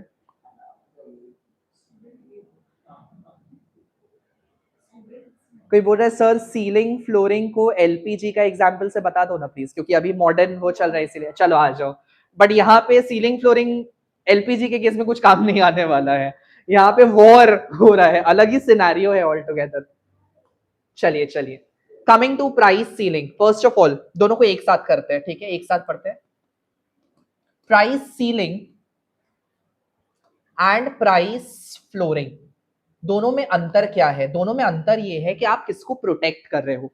Price ceiling, they both are legislative prices, legislative मतलब they are legal prices, so who are they set by? They are set by the government, but protecting the different class of people is different. Price ceiling is imposed to protect, it is imposed to protect consumers, या जिसको आप low income group भी बोल सकते हो, but flooring is imposed to protect producers, and that to producers में specially agriculturalists, because they are the ones who get the most unrewarding prices for their output, ठीक है? नाउ जनरली प्राइस सीलिंग को लगाया कहां जाता है? इसको जब आप एक्सप्लेन करोगे इसको जब आप एक्सप्लेन करोगे तो आप एलिमिनेशन के थ्रू एक्सप्लेन करोगे कि ये मेरा इनिशियल डिमांड सप्लाई है, इनिशियल इक्विलिब्रियम है, initial equilibrium price and quantity है। अगर मान लो सीलिंग को हम ऊपर लगा देते हैं, जस्ट बिकॉज उसका नाम सीलिंग है तो सीलिंग पे लगा दिया, ऐसा नहीं होता है। अगर ऊपर लगा देते हैं तो it is of no use. क्यों? क्योंकि आप किसको बचा रहे हो? कंज्यूमर्स को। तो मार्केट में ऑलरेडी जब पीई लोअर है तो सीलिंग को ऊपर सेट कर देना P1 पे makes no sense. It will have no effect because at a higher price there will emerge an excess supply and a surplus and price will come back to normal position. Therefore, to be impactful, to be meaningful, government हमेशा ceiling को नीचे लगाता है and यहां आप लिखोगे maximum price permitted. यहां आप परमिट कर रहे हो क्योंकि जैसे ही मार्केट से नीचे सेट किया तो ऑटोमेटिकली जो पर्पस है टू प्रोटेक्ट द कंज्यूमर्स वो फुलफिल हो गया, क्योंकि मार्केट का प्राइस जस्टिस नहीं दे रहा था कंज्यूमर को, तो आप नीचे लगा दिया उसको लाके। हाउएवर, बट उसका इंपैक्ट पड़ेगा मार्केट में। At a lower price producers will be willing to offer a lesser quantity. at a lower price consumers will be willing to buy a larger quantity. तो यहां आ गया एक्सेस डिमांड, शॉर्टेज। तो क्या shortage की वजह से प्राइस ऊपर चल जाएगा? हो सकता है चल जाए। कैसे चल जाएगा? काला बाजारी के केस में डायरेक्ट नहीं जाएगा, इनडायरेक्ट जाएगा। क्योंकि मार्केट में शॉर्टेज है तो कंज्यूमर खुद बोलेगा एक काम है 500 रुपए ज्यादा ले, मेरे को दे दे, या प्रोड्यूसर खुद बोलेगा 1000 रुपए ज्यादा दो, ले लो। चल रहा है अभी एलपीजी का, हम सुना एक एक सिलेंडर कोई कोई 2500 3-3 हजार में बेच रहा है पर सिलेंडर। बॉम्बे अभी घूमने गए थे, रेस्टोरेंट वाला घुमा दे रहा है हमको। They are turning us away by saying that खाना नहीं है, जाइए। क्यों? सिलेंडर ही नहीं है, बनाएंगे कहां से? एलपीजी एलपीजी एलपीजी आ रहा है समझ में? So right now is a very good time for black marketing, क्योंकि शॉर्टेज है उस चीज का। So black marketing is a scenario where the sir can you please answer what should I answer? Black marketing तो बता रही है, यही तो आंसर कर रहे हैं।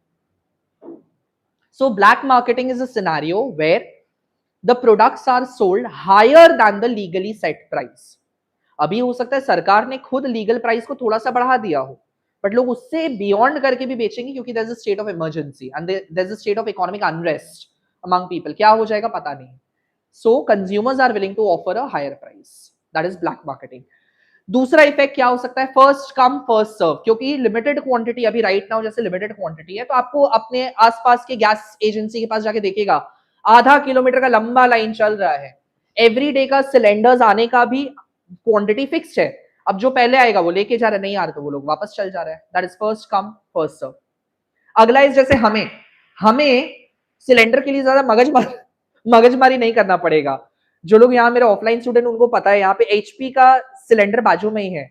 वो एक्चुअली उनका नाम क्या बापीदा है, बापीदा हमारे जान पहचान के हैं। तो बापीदा को अगर फोन कर बापीदा हमारे लिए अलग रख दीजिएगा सिलेंडर, तो वो रख देंगे, हम लोग रात में जाके ले आएंगे। सो हमें लाइन नहीं लगाना पड़ेगा। That is according to sellers preference, seller की इच्छा कि उसको किसको बेचना है। तो बापीदा जान पहचान के है तो अरे भाई आर्यन सर का तो पहले रखना पड़ेगा। क्यों? क्योंकि बापीदा का बच्चा को पढ़ाए हैं हम। ठीक है, उनका बच्चा भी मेरे से पढ़ के निकला है। So that is another way of allocation according to sellers preference. Black marketing हो गया, सेलर्स प्रेफरेंस हो गया, फर्स्ट कम फर्स्ट सर्व हो गया, और there is one more way that is rationing. Rationing का मतलब क्या होता है? गवर्नमेंट जो लो इनकम कैटेगरीज होते हैं उनको राशन कार्ड्स इशू कर देते हैं, जो कि स्पेशल आइडेंटिटी कार्ड होता है, जिसको दिखा के आप सिर्फ गवर्नमेंट अप्रूव्ड स्टोर से, शॉप से उस लीगल प्राइस पे प्रोडक्ट को परचेज कर सकते हो, अदरवाइज आप नहीं कर पाओगे। That is rationing. Am I clear everyone? आ गया सबको समझ में? So black marketing, rationing, first come first serve and according to sellers preference. चले आगे बढ़े and moving to the last topic of this chapter, price flooring. ये किसको प्रोटेक्ट करने के लिए? प्रोड्यूसर्स को प्रोटेक्ट करने के लिए। तो सरकार फ्लोर प्राइस को लगाएगा कहां पे? जस्ट बिकॉज इसका नाम फ्लोर प्राइस है तो इसका मतलब ये नहीं कि जमीन पे लगा देगा, मतलब इक्विलिब्रियम के नीचे लगा देगा। It will have no effect. क्यों? फ्लोरिंग अगर प्रोड्यूसर्स को आप बचा रहे हो, मार्केट में ऑलरेडी एक प्राइस चल रहा है, उसके बिलो सेट कर दोगे तो प्रोड्यूसर तो अपना सुसाइड कर देगा, जान ले लेगा. It makes no sense. Therefore to be meaningful, floor price को हमेशा ऊपर लगाया जाता है. एंड यहां आप लिखोगे मिनिमम प्राइस परमिटेड. ठीक है, मिनिमम प्राइस परमिटेड. अब जैसे ही प्राइस को ऊपर सेट किया at a higher price, consumers won't be willing to purchase, but producers will be willing to offer larger quantity. So there will emerge an excess of supply in the market and an unsold surplus. उस unsold surplus को handle करने के लिए क्या किया जाएगा? Number one, या तो प्रोड्यूसर्स देखेगा कि उसका स्टॉक अगर नहीं बिक रहा है तो वो खुद ब खुद लॉ को वायोलेट करते हुए, मतलब लीगल प्राइस को वायोलेट करते हुए सस्ता करके खुद बेच देगा. क्या कर सकता है? कोई उपाय नहीं है. बेचना पड़ेगा, बेचना पड़ेगा. अब हम सपोज बनाया है प्याज. प्याज पेरिशेबल है, उगाया है प्याज, प्याज पेरिशेबल है. मार्केट ने जो सेट किया प्याज का प्राइस 8 रुपीज केजी सेट किया. मार्केट ने, गवर्नमेंट को लगा 8 रुपए केजी अच्छा नहीं है, रिवॉर्डिंग नहीं है, तो गवर्नमेंट ने उसको 25 रुपए किलो कर दिया, लीगल प्राइस लगा दिया 25 रुपीज केजी. अब उस पर बहुत कोई नहीं खरीद रहा है, तो मैं क्या करूंगा? अगर मेरे पास स्टोरेज हाउस नहीं है तो मजबूरी में बेचना ही पड़ेगा कम दाम करके, अगर कोई 25 रुपए नहीं देगा तो. So either producers themselves will flout the law and they will sell at a lower price. But ऐसा सरकार होने नहीं देता है. क्यों नहीं होने देता है? क्योंकि जितना सरप्लस स्टॉक बचेगा, सरप्लस स्टॉक मतलब ये एक्सेस सप्लाई वाला जो जोन बचेगा ए से बी, गवर्नमेंट इसको परचेस कर लेगा इसी प्राइस पे, लीगल प्राइस पे ही, एंड बफर स्टॉक मेंटेन कर लेगा अपने पास. ये काम कौन करता है? Who is suppose to do this work? This work will be done by FCI. Who is FCI? Food Corporation of India. They are responsible for maintaining the buffer stock by purchasing excess surplus stock from the farmer, and during the time of emergency they use this buffer stock to meet the demand of the economy when there is an economic stringency. Stringency यानी unrest जब चल रहा होता. आ गया सबको समझ में कैसे होगा? Sure everybody, is that clear? And with this we complete our market mechanism. Done. Dot 5:30 पे कंप्लीट हो गया. ठीक है, चलो जाइए आप रेस्ट करिए. इवनिंग में दोबारा से मिलते हैं. थोड़ा और आऊंगा लॉ ऑफ रिटर्न और कॉस्ट कराने के लिए, to give you some trauma, but be ready. ठीक है.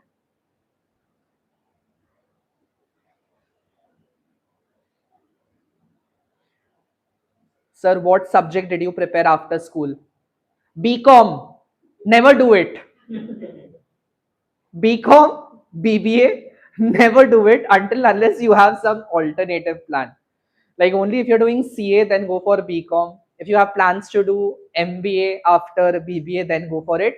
खाली ग्रेजुएशन करके अगर पापा का बिजनेस है तो ज्वाइन कर लीजिएगा. नौकरी तो आपके लिए कहीं नहीं है. ठीक है, आ गया समझ में? चले, अब मैं विदा लेता हूं. शाम में वापस आना है. आई कम बैक 8 और 8:30. एक 1.5 घंटा पहले मैं शेड्यूल कर दूंगा लाइव, आप आके चेक कर लेना. ठीक है, चलो bye bye. See all in the evening. Bye bye.